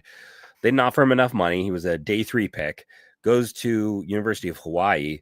Of course, his junior year is COVID, the 2025 round draft. So he goes undrafted. Cleveland signs him. He moves solidly through the system. We had some minor debate, but we were like 99% sure they would add him to the 40-man. Didn't necessarily expect him to break camp with the team a year ago. But his command and control, whatever they worked on in spring training and before that with him, has been better he's a better pitcher in the majors than he ever was in the minors. You don't see a lot of guys where they seem to level up once they hit the majors almost immediately, and he has done that. What a story. But since he was a 2020 free agent signing, the max you could give any player was $20K. So he got a $20K bonus, which is, not much. Like, listen, we would all take a $20K bonus, but if your whole like salary was $20K, Raggins is out because the Guardians were hitting him. Bigger story. Raggins struggled with his command in this game. His pitch count got worked up high because he was just outside the zone. His control more than his command was not great in this game. Zerpa is still in there, leads off with Kwan with a slider, top of the zone, called strike, as it should be. But for Cade Smith, it means he got $20K. He had to give some of that to an agent. Then you make almost nothing playing in the minors. So last year he made a few $100,000. That's huge. But he is, I want to say, already 27. Am I adding too much? I'm going to just double check that because I'm not good with stuff like that. He's 25. I wasn't even close. He'll turn 26 in May. So, he's a 26-year-old who was fantastic last year, but has under $1 million in career earnings and isn't going to hit arbitration for another 2 years. So he is that player. I'm going to see if he should have gotten some extra money though last year. I could be wrong. Because they have a new thing with the pre-arbitration pool, which came from the last. Stephen Kwan is currently 4 pitches in. It's a 1-2 count. For instance, Bobby Witt got $3 million. Paul Skeens got $2 million from the pre-arbitration pool. Let me look for Cade. He should have gotten money. Yeah. So he got a bonus. So he is over $1 million in earnings because he got $557,688. His bonus last year, in play out on the sixth pitch. Hey, I'll take 6 pitches anytime. That is a positive at bat for. I don't believe he was ever a starter in the minors. I'm trying to remember if he even was. I have to double check with Hawaii. So he made his bonus last year was between Stephen Kwan and Christopher Sanchez. The other players in this range of bonuses, Austin Wells got 801, which like Austin Wells is really good. Don't get me wrong. But for Austin Wells to get a higher bonus from PPI than Cal Raleigh, Brent Rooker, Christopher Sanchez, Cade Smith, Stephen Kwan, Corbin Carroll, Tanner Houck, Hunter Green, Riley Green, Julio Ramirez, Bryce Miller. Those are the guys under him on the list. Top of the list, Bobby Witt, Paul Skeens, Gunnar Henderson, William Contreras, Cole Ragans, Yaron Duran, Jackson Merrill, Lucas Giel, all made over $1 million. Lucas Ursig replacing Angel Zerpa. Lucas Ursig is a fantastic story. I knew about him as a high school player,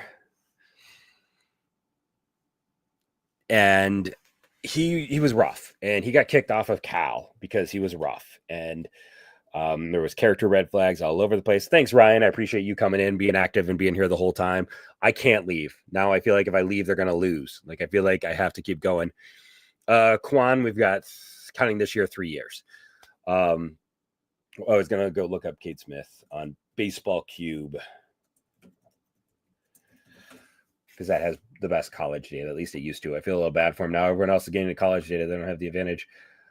So in college, he appeared in 34 games. He started 15 of them. 0 starts ever in the minors. But he was mostly a reliever, and they just kept him in that role. But Lucas Ursig, to get back to it, was trouble. He was character issues. He was getting kicked off teams. He struggled. I heard some of those negative reports on a college and high school kid as I heard on him. And then to find out, like, the terrible environment he grew up in, the lack of support, the lack of, you're just all around. You should, if you have not read his story, go find it and read it. For him to overcome as much as he has, and to go from, he was drafted as a college third baseman, Menlo College, I want to say, for him to overcome what he has done to become a darn good reliever makes him one of my favorite players. I'm not going to root for him here. I'm hoping Jose Ramirez absolutely obliterates a baseball from Ursig. Beautiful 98-mile-an-hour four-seamer from Ursig. But the rest of the time, I'm going to root for this kid. Like, and I can say kid because he's younger than me. But Lucas Ursig is one of the great stories in baseball.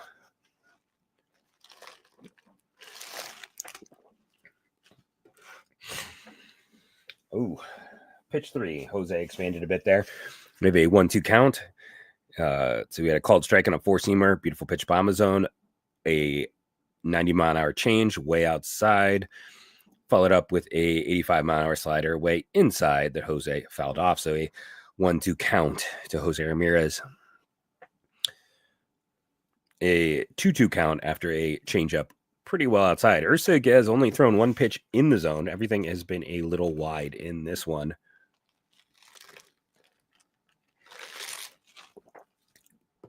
That has been the story for Kansas City pitching today. Effective for the most part, and a foul ball barely touching the bottom of the zone at 91 miles an hour. Change up to Jose. No problem, Humdinger. Glad to help. Kansas City's been a little more struggling to keep the ball in and around the zone when they have been off. Ben Lively did a fantastic job of nibbling. He was around the zone. When he was not in the zone, he was near the zone. 6 pitch, a foul ball, and a sinker, 99 miles an hour, barely touching the zone. Great eye by Jose. The umpire has been calling every pitch that is even close a strike today, so you have to swing at those. And I lost my train of thought. That's why it's good to have 2 people. Jose flied out to center fielder Kyle Isabel and a 99-mile-an-hour sinker in the middle of the zone. That is a hard pitch to do anything with. Lucas Ursig, that is just nasty. That is pure nastiness. It's not letting me look at the data on his yet.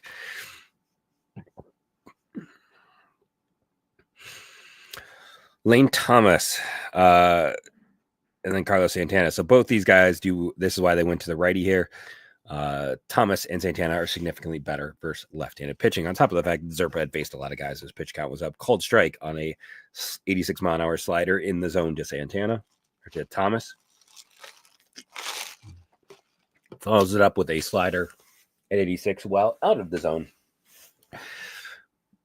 Well below, I should say, just to give a better description and or definition. Someone pointed out to us in the show yesterday, we said that Lane Thomas made the All-Star team in 2023, and that is incorrect. In play outs on a 99-mile-an-hour sinker. Not much you could do with that pitch, Lane, but I get it. It was in the zone, if ever so barely. It is crazy to go back and look that Lane Thomas, in his fantastic breakout year at the Nationals, did not make the All-Star team, so Josiah Gray can make it. I'm afraid I'm going to sneeze, so if you all give me 10 seconds, I will be right back.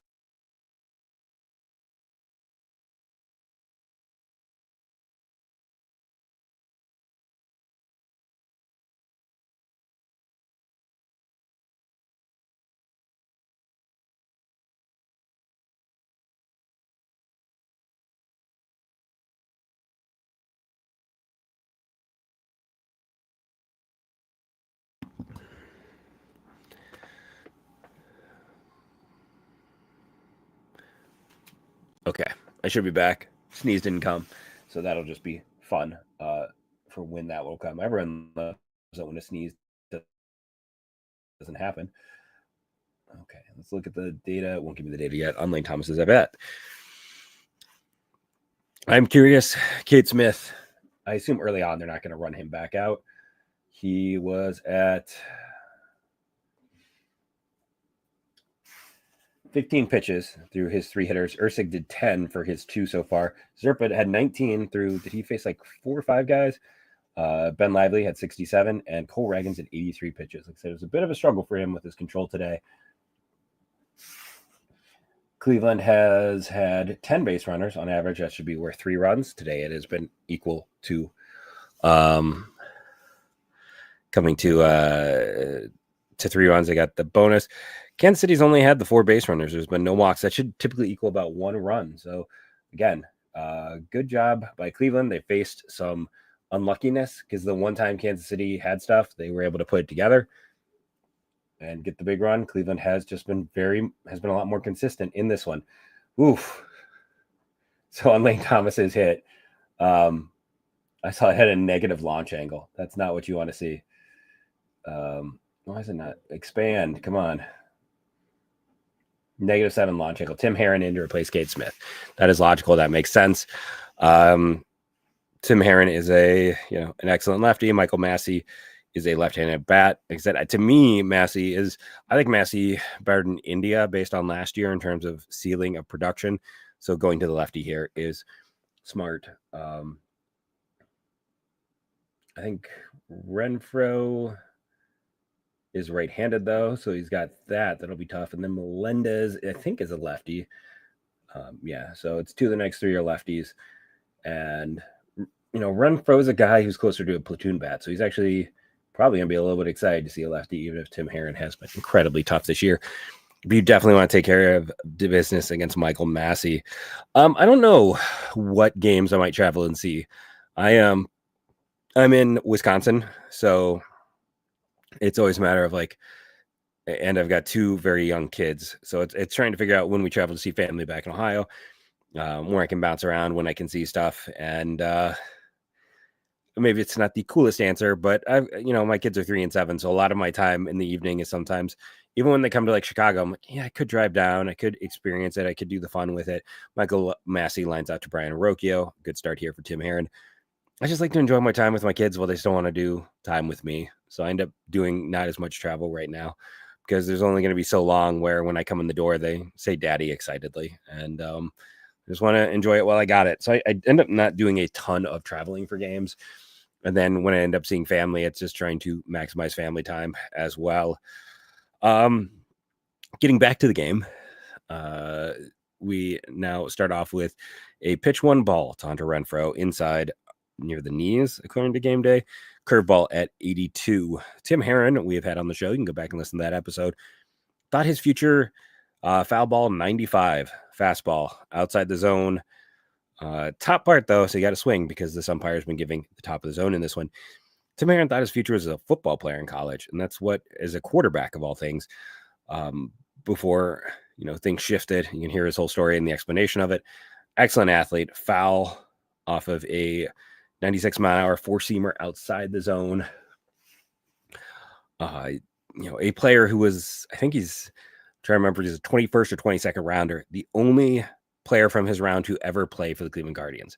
The other players, Jonathan Van Every, if you remember him, called out on strikes. That was a pitch in the zone. Good pitch there on an 81-mile-an-hour curveball.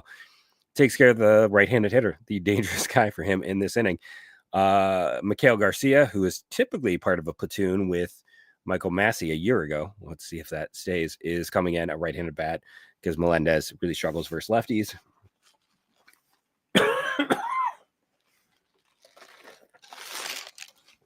And my train of thought. Tim Herron. Jonathan Van Every, and then Sample, I want to say, like Fred Samples, Jack Samples, who was traded, or maybe it was Simples, was traded away, I want to say, for like Burt Blyleven, was part of that trade. So Jonathan Van Every and Samples never actually played for Cleveland in the majors. Tim Herron, the only player, and it's either the 21st or 22nd round. Maybe 23rd. Can't remember where. Fantastic late round pickup. Indiana, slowly turning into a baseball factory. I think they got 2 first rounders this year. They have had some guys drafted every year that are interesting. It's a really good program in the Big Ten. Indiana, recommend them heavily. If you got a kid up here in Milwaukee, currently a 1-2 count, start off with the ball, swinging strike, foul ball for Mikhail Garcia. Herron has looked really good on paper. Ball on an 88-mile-an-hour slider, down and in. So hopefully he can put him away here. But we have, I used to teach at a area that put some kids into Division I programs. I would talk with that coach and, sometimes, and a called third strike. That was a strike, very bottom of the zone, but in on a 95-mile-an-hour four-seam fastball. Great job by Tim Herron. He looked spectacular looking at this, data here on the Game Day app. He looked like he was in control, was dominant, and those hitters never came close. Sorry again for all the coughing. When you're one person, it gets... there's a reason why it's 2-man boost typically. And why they get commercial breaks. But to go back to it, it's like I would talk with that coach and they'd have kids going to Purdue, going to Indiana, going to Minnesota. And there was a kid who was supposed to go to Purdue whose scholarship got yanked. And they ended up going to, I think it was Minnesota, not Indiana. And they were like, oh man, he's like, it stinks for him. I'm like, no, Minnesota is a really strong program. And they had another kid, I'm trying to think what his name was, who went to Indiana. And he ended up transferring out. And he was, I was like, no, Indiana's a good program. Hunter Harvey, who they paid a decent price to get from the Marlins a year ago. I was surprised they didn't have to pay more, honestly. No, I agree. Andrew Kinsman, there you go. Everyone in the wild. You hear us talk about Andrew all the time. If we have a rule question, Andrew's the guy that Justin and I both go to. He is the guy who understands the minutia better than anyone. So thank you for joining us, Andrew, and I agree. I'm didn't want to risk getting in trouble. I'm not rebroadcasting the game. This is coming from the Game Day app.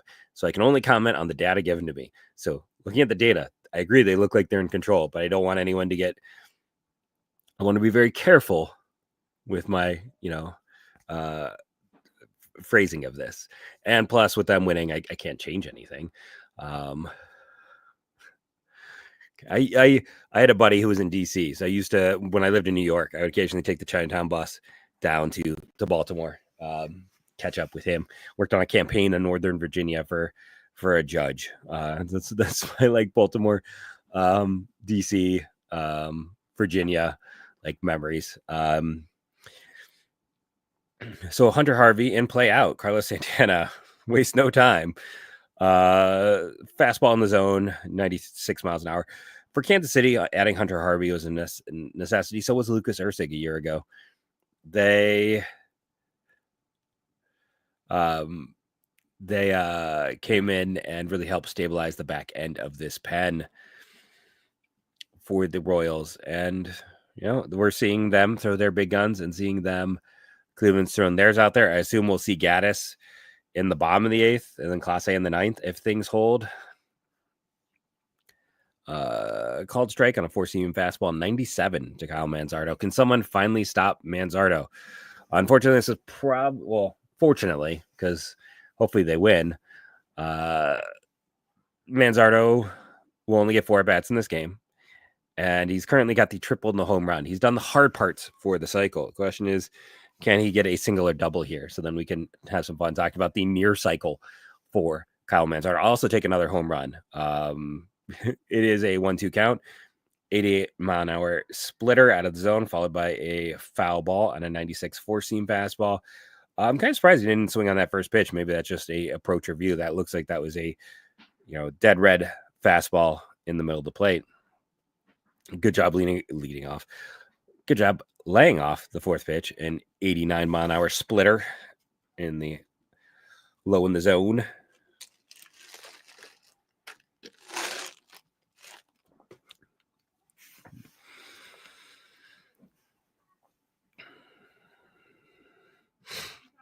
And they call the high strike. That barely touched the zone, if at all. No respect for future AL MVP Kyle Manzardo. Called out on strikes there. But in fairness to the umpire, he has been calling that all game. 2 outs, John Kensey Noel up to the plate. Showing a little more patience today in this game. Hopefully that is a sign of things to come.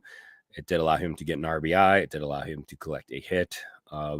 First at bat was not great. Since then, he has been solid. In play outs. First pitch on a 83-mile-an-hour curveball. Apparently, they were just wanting to get the pitchers back in the play. Grounds out to Mikhail Garcia to first baseman Kevin Biggio. So Garcia replaced Melendez, which then means that Jonathan India moved to left field. I don't know how many games Jonathan India has played in left field in his career. Let's go look that up.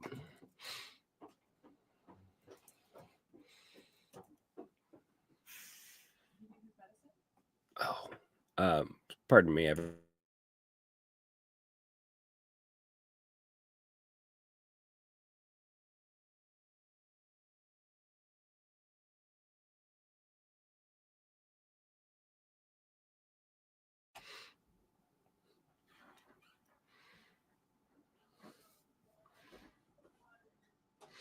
So I am back.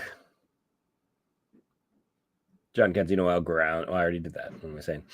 Like I said, I'm betting we see Hunter Gaddis in this one overall. It makes sense to, you don't want to expend your whole bullpen, but there's a logic to setting up how it worked a year ago.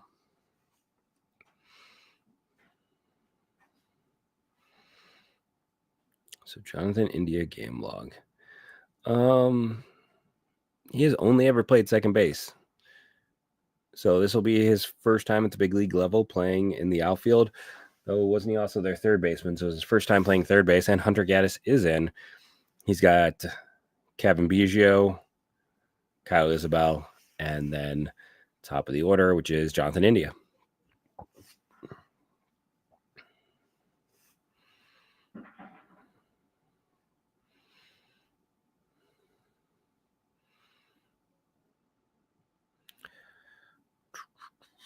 So when we are looking at this, we've got Clase set up for the 9th. Nice to have him come out, start out strong after a lot of these guys kind of having a shaky postseason a year ago. The hope is for Gaddis to come out and make this look easy. But it does mean that if everything works out well, it sets up for Bobby Witt to lead off the 9th. Some nice drama there. Swinging strike on a 91-mile-an-hour slider out of the zone.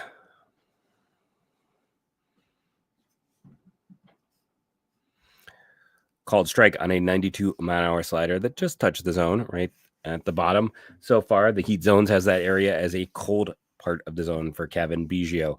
If you asked anyone who watched him a year ago, one would argue all parts of the zones are cold parts of the zones to Kevin Biggio. A ball on a 90-mile-an-hour slider inside. Now me talking trash. You should, Lieutenant Dan, currently have the stream. It should be functional. People are saying it is working again. If you paid for it, you should be able to log into the app and access it. A slider that was 90 miles an hour, close to the zone. So many of those have been getting called today. It's a little frustrating to see that one not get called in a 1-2 count. It is now 2-2. That was a clear ball at the top of the zone, 96.1. This was what we saw with Hunter Gaddis in the postseason a year ago. The inability to put guys away. Some struggles with control in and around the zone. Not a great sign to start the year. It is one at bat. We don't want to put too much value in it, but it's hard to not have some flashbacks of foul with a 90-mile-an-hour slider in the zone. You are Hunter Gaddis. You are a large pitcher. You have had a history of success. You should be able to go up and just not be picking around the zone. You go after a Kevin Biggio because he is a replacement level hitter. This is or below that. Like, this is not the player you need to spend 7+ pitches on and then walk on the 7th pitch and 78-mile-an-hour changeup that looks like it was in the dirt by the game day app. Not ideal. That's a concern. Just because this is what we saw with Gaddis a year ago. From what I understand, it's, log out and try to log back in if you're not getting video. The other thing is to delete caches. Darian Blanco is into run, and he is fast. Bo Naylor is not the best at throwing out guys. I would assume he is going to be very soon at second base.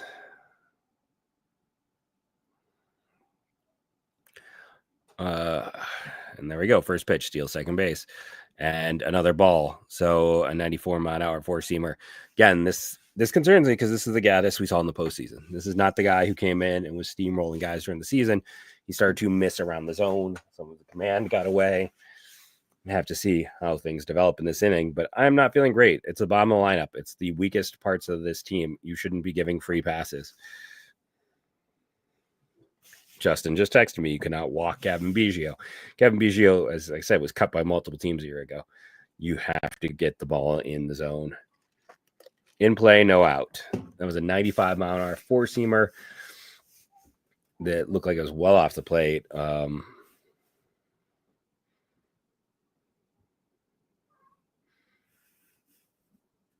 I mean, the app doesn't really show me much of what happened. Was there an error? Did Gaddis throw the ball away?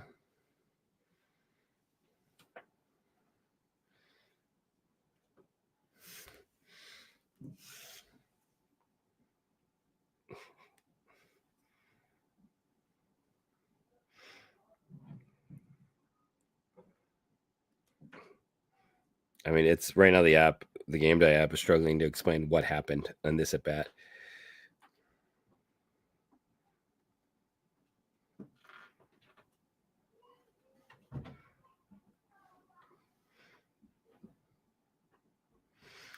No, Mike.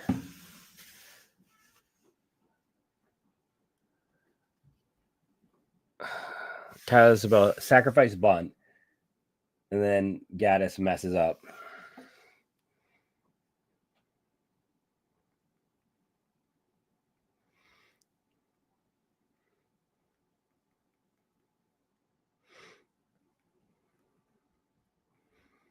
This concerns me. You can't have a situation where they're giving you an out and you don't take it, right? Like, you can't have unforced errors. That's what this is. It's an unforced error. So now you can't worry about the guy at third. You can't worry. They're giving you the sacrifice bunt, make the throw, execute. Now it's top of the order, first and third, nobody out. Gaddis is, again, missing. I hope someone's up in the pen. 0-2 right now after a slider that, again, it's outside. Have they been calling some of those close pitches this game? Yes.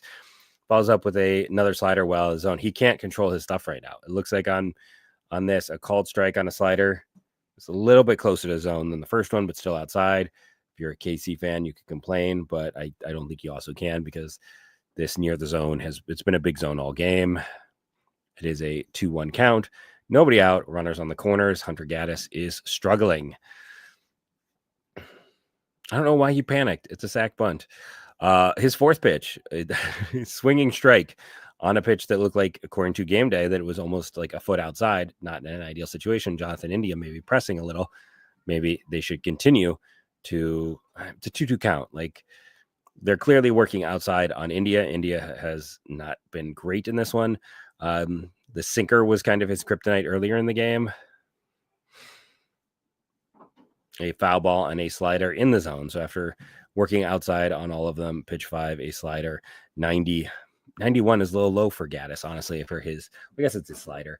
No, it's not slow. But he's only thrown him a slider so far. It feels like slider outside. He has been up and in, has been very bad for him. A fastball up and in would feel like some good, a strong pitch to go to. Instead, they went fastball up and away. Is India a switch hitter? Just because, no, I mean, Ben Lively was a right-hand pitcher either. Anyway, it's like Lively so far in this game, up and in was a place to get him, and we're exclusively working outside. 6 pitches and 2-2 count. I would have thrown a fastball up and in, personally. Waiting for the 7th pitch. Hunter Gaddis is scuffling for a guy who was near perfect during the regular season a year ago, struggled in the postseason, struggling in his first appearance today. In play outs. So that's nice to see on a 91 mile an hour slider. I'm hoping for a look back double play here. It does not say runs, so I know a run did not score. Down and away. There's not much that Jonathan India could do for that. He's 0 for 4 on the day with this, but I'm really looking for a look back double play. Making me nervous, little Colt, with all the laughing, because I have no idea what's happened. And a wow. Amazing. So I have no idea what's happened. So it was right. So third baseman. Okay, so they got out the lead runner. Wait, so to catcher Bo Naylor. This sounds ridiculous. So India hits into a fielder choice double play. Third baseman Jose Ramirez to catcher Bo Naylor, to third baseman Jose Ramirez, to second baseman Gabby Arias, to shortstop Brian Rocco, Darian Blanco out at home, Kyle Isabel out at third. Was it a rundown? Jonathan India advances to second.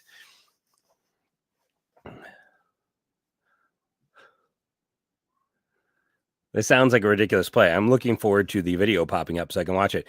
After all of that, now so of course, Hunter Gaddis struggling in this game, getting behind everyone until he faces Bobby Witt. He is now 0-2, called strike on a 96 mile an hour fastball. In the middle of the plate, no doubt there. Fouls off a 90 mile an hour. It feels like, I got to check. I feel like a slider is a little bit slower than a year ago at the start. Now, and a foul ball on a 96 mile an hour four-seamer at the top of the zone. You never feel comfortable when you are facing Bobby Witt. That's just the truth of the matter. I don't care if you're ahead in the count or not. He is dangerous at all times. You would like to get through this. If I'm honest, this is one of the times where I'm like, I know it's early. I would almost have considered a 4-pitch save for Clase. Witt's their best hitter by a country mile, and that's also how hard he can hit a ball. Swing strike. Hunter Gaddis took care of business. In the end, it wasn't pretty, but he struck out. Sorry, he struck out Bobby Witt, which is, of course, what everyone expected after struggling with the bottom of the order. And Cleveland remains up 1 run as we head into the 9th. So I'm watching the video right now. So India extends. Blanco was running. Should have never done that. It was too far off. And then this is Isabel, also too far off. Just ridiculous. That is, we talked about unforced errors. 2 unforced errors in that at bat. I don't know what Blanco is doing. That is too much faith in your legs. That is a ball on the ground on the infield. I don't know why he was running on a ball on the ground in the infield. You're just assuming it's going to make it through. Like, he was all the way down the line. And then if you're Isabel, you see him caught in a rundown, but he's not like, it's a rundown that's closer to third base side than home plate. Why are you off second? Like, get back to second and see if India can get back to first. Like, his job should have been to immediately try to get back to second. I don't know. That's, boy. That is, watching that replay is doubly ridiculous. Curious who Kansas City will go with in this situation. Who are they going to send out in the 9th of this ball game? When you look at, bringing out the closer, Estevez. Interesting. I guess I want to see if they can keep it tight. You got Pasquantino up in the 9th and Massey. Those are two of their best hitters. And then Hunter Renfroe. So I get trying to keep it close, but also you don't want to preserve any of your arms or your depth. For Cleveland, you're going to start with Bo Naylor here. And that one looked like it was sailed, a 94-mile-an-hour four-seam fastball well out of zone. I don't know if I would have called it a fluke, Darren, but I will say I'm nervous about Gaddis. Bullpens are volatile. Called strike, 95-mile-an-hour four-seamer. But he had a really rough postseason. He is a kind of more of a two-pitch guy. His mechanics can sometimes get a little long. Another ball that looks way out of the zone, an 86-mile-an-hour changeup for a 2-1 count to Bo Naylor. When you're looking at Gaddis, maybe it's because from when he was a starter, we all have like PTSD, but you're like, how, and it's, Gaddis was great. Can he stay that great? Like, it's unbelievable how good he was a year ago. So you're kind of expecting some regression, and then he has no problems at all. A called strike, the fourth pitch being exactly where the second pitch was in the zone. Like, they are almost overlapping. This time it was a slider at 87. Batter timeout and a 2-2 count. Carlos Estevez. Royals had a distinct plan. They drafted a ton of pitchers. Well, I guess Andrew's right. They do have the day off tomorrow. Might as well go with your best. They drafted a ton of pitchers. They had one year where they drafted 5 pitchers in a row. It was Singer and Kowar and Bubich and Jonathan Bowden. Swinging strike. That's a strikeout, I believe, there for Bo Naylor. It was we'll have to see. We need a league average bat for Bo Naylor this year. Hopefully we will see that emerge.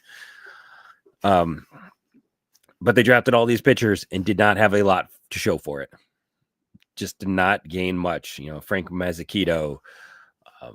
God, who was so many high school kids that they went out on and after the World Series run, they went heavy on pitchers, and it didn't work out to such a degree that Cole Ragans was a trade, Seth Lugo's a free agent, Michael Wacha free agent, Michael Lorenzen free agent, Chris Bubich is starting for them, I want to say, so he's internal.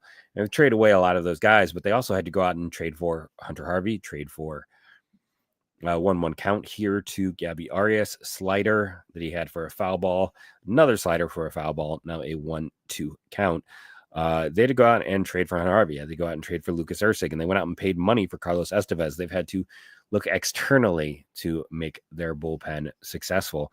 And I mean, Estevez was their big free agent addition, so he's a solid reliever. He's not going to scare you, and you can get to him sometimes, but he's just pretty consistently solid. And I still can't get over how much the Phillies paid to acquire him. One of the biggest prospect hauls relative to all things last year.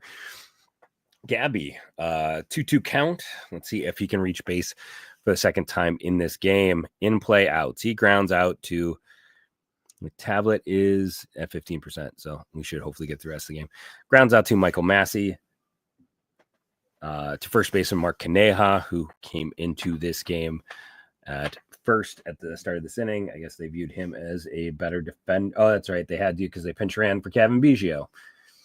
was Kaneha with the Brewers, and then he was essentially given traded and made the Royals because they didn't have a better option, even though he's looked kind of near the end. Gabby, it was okay. Bo, it was okay for a lot of these guys. It was just kind of okay today. We'd like to see a little more 1-1 count on Brian Rocchio. He does have a walk in this one. He is one of the few players to not have a hit in the game today. They have gone slider changeup, working outside the zone. In terms of who does not have a hit, it is Jose and it is Rocchio, and those are the only two players without a hit. Jose has not reached base at all, but he did have the sacrifice fly. Cleveland has, and that's already the end of the inning. I was looking at the box score. Rocchio flied out to Jonathan India. Pitch that was out of the zone. Swung at a 95 mile an hour fastball at the bottom of the zone for Brian Rocchio. We enter the ninth. 1-run ball game. Cleveland has had 8 hits and 2 walks. Really haven't done anything the last 3 innings. But that is 10 base runners. On average, that would be about 3 runs. They have had, of those 8 hits, 3 of them for extra bases. So that explains how they got the 4th. And you look on the other side of it, Kansas City's only managed 4 hits in this one. Why don't you have MLB TV?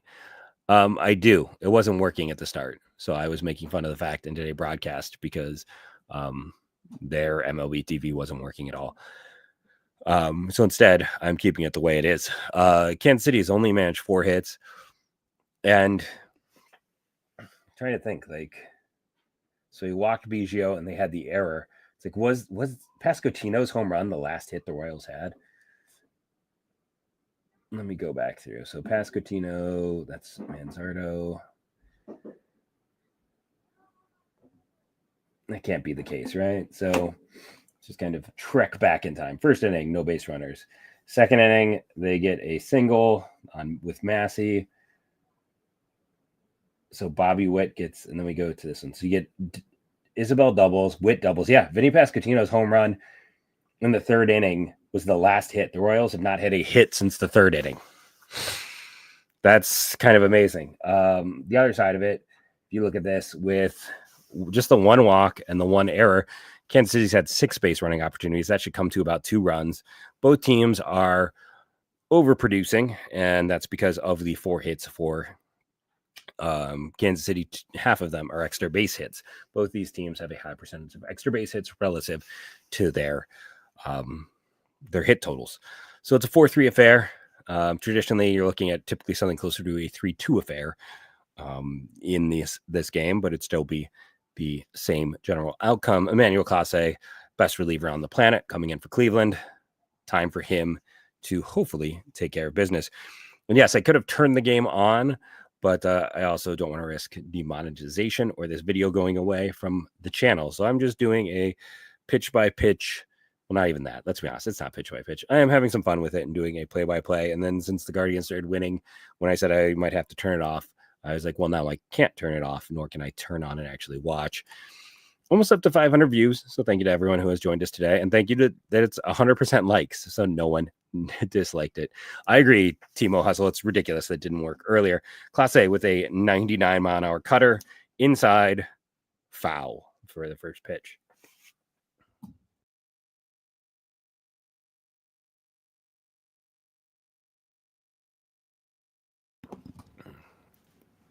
Pasquantino, that ball was inside, off the plate, hits a double on a line drive to John Kensey-Noel in right field. Not ideal, right? I mean, that one looks significantly off the plate at a 100 mile an hour cutter. Yeah, I mean, there are concerns, especially because, okay, so Pasquantino, solid hitter. Salvador Perez, solid hitter, a little up and down. He's having a rough game today. Throughout his career, he's had a lot of inconsistencies, and, we're worried about Santana's age. I mean, Perez has been a catcher his whole career, and you worry about that. Foul ball and a 99 mile an hour cutter in the zone. You got to take care of Perez, and then after Perez is Michael Massey. This is, some tougher parts in their lineup, but they can take care of business. You got the best reliever on the planet. Best reliever on the planet needs to do best reliever on the planet stuff, and make it impossible. Did something else bad happen? I just got no boy, or is that just the oh boy from the double? In play, no outs. Great. What happened here? Singles on a line drive to Lane Thomas. They pinch hit Freddie Freeman for Vinny Pasquantino. So we've got runners on the corners. Hey, just like last inning, no outs.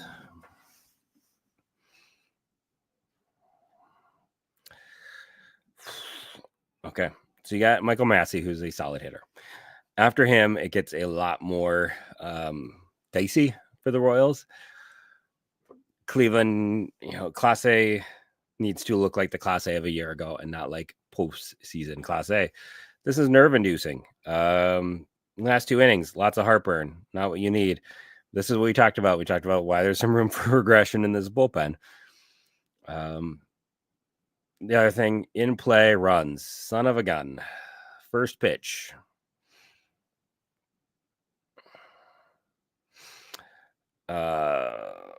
Sacrifice fly.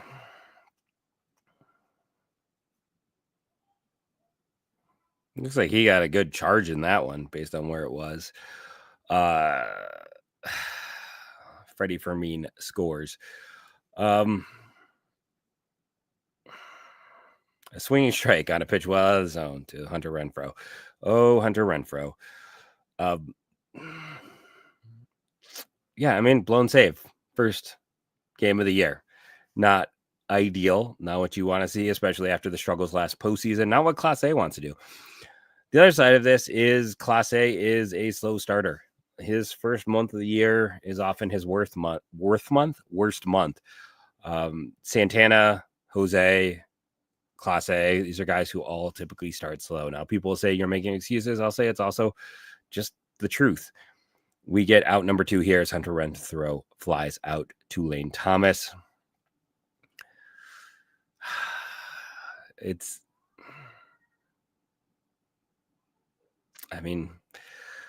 The Pasquantino hit is the killer because it's a pitch that is hard to get a hold of. It's a pitch, but the double there and then the follow up single set them up. Then they were able to manufacture. Cleveland outside, they had the 2-run home run, but they have not manufactured as much in this game. 2 outs here, runner on first, a ball in the dirt on a 92-mile-an-hour slider. Gotta be able to manufacture runs. Cleveland has not done that so far in this game. With the 2 singles here, that is their first 2 hits since the 3rd inning for Kansas City. They now have had 1/3 of their runs against Emmanuel Clase.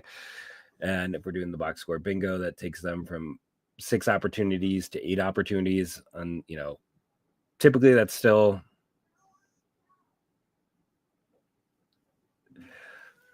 a situation that does not lead to extra runs. They're just putting things together.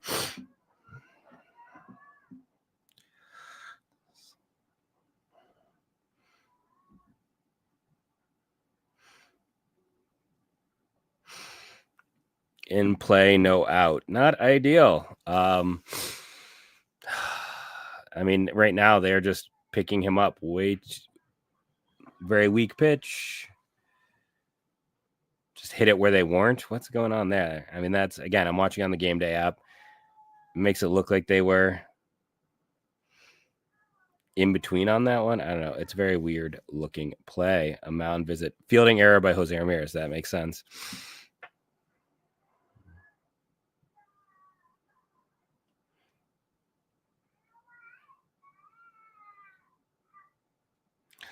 Unforced errors. This is we talked about good teams last 2 years. Talked about good teams find ways to win, bad teams find ways to lose. It is one game, but right now this is a team, both teams with a lot of unforced errors. Cleveland's second error in the game, and you don't give errors for base running, but if you're Kansas City, it does feel like 2 errors in this game for them running. It's the first game. You're allowed to not be sharp, but Cleveland should be out of this one, at least in extras. Now we have a case where it is extra innings. Yeah, I might end up having to call this one just because I gotta go help out with the little one. I didn't expect this game to still be going. We're gonna go through the ninth, and then I am unfortunately going to have to leave you guys. They're gonna get the out here, and I'll have to leave you guys for extras. I apologize. I can't go any longer. Man, they currently a 1-2 count, 2-2 count, and a lot of pitches kind of wild here on Class A. His command has not been quite as sharp as you'd like to see. 2-2 count on Marcaneja, who came in after they pinch ran for Kevin Biggio. Royals bench though is pretty picked over. I don't know if they have anyone left hitter wise. Yeah, they've completely used their entire bench. And Vinny Pasquantino, who's been the Guardians' biggest killer in this one, is out of the game because they pinch ran for him. So Cleveland has, if you will, an advantage, but they need to escape. They need to take care of business here and get to extras, and not sharp. Like, this is the thing right now. Like, Class A is 3-2. 6 to cutter in the zone they hit. The game day app is sputtering as well for me. Yeah, it's game one. Cole Ragans wasn't sharp. Class A is not sharp. Gaddis wasn't sharp. It's interesting that Ben Lively, who wasn't even in Kansas City, had to be flown out yesterday or today. Was maybe the sharpest guy in this game. Traditionally, I do a 3 stars after a game like this. Hey, strikes out swinging. There we go. I think it's very easy to say it's Manzardo and Lively are 2 of the 3 stars for this overall performance. It's like the only person who reached base twice was Manzardo. Like, no one else has really gotten there. I don't know who the 3rd star is in this one. If I'm going through, part of me is tempted to give it to Cade Smith. He went through and shut down the middle of the order. I gotta run and help out. I appreciate each and every one of you who joined us. Top of the order coming up for Cleveland. Yeah, Ruby Roque on second. That is an advantage because for Cleveland, it'll be top of the order. For the other side of things, it's darn near it's gonna be there. You got to face Bobby Witt again, so it's 9-1-2 as opposed to 1-2-3 for Cleveland. Hopefully they'll be able to put something together. Thank you all for joining me. Remember to rate and review. Hit the thumbs up if you liked this, and if you were new to the stream, please consider subscribing to the channel. Thank you all, and go Guardians, go! Let's win this.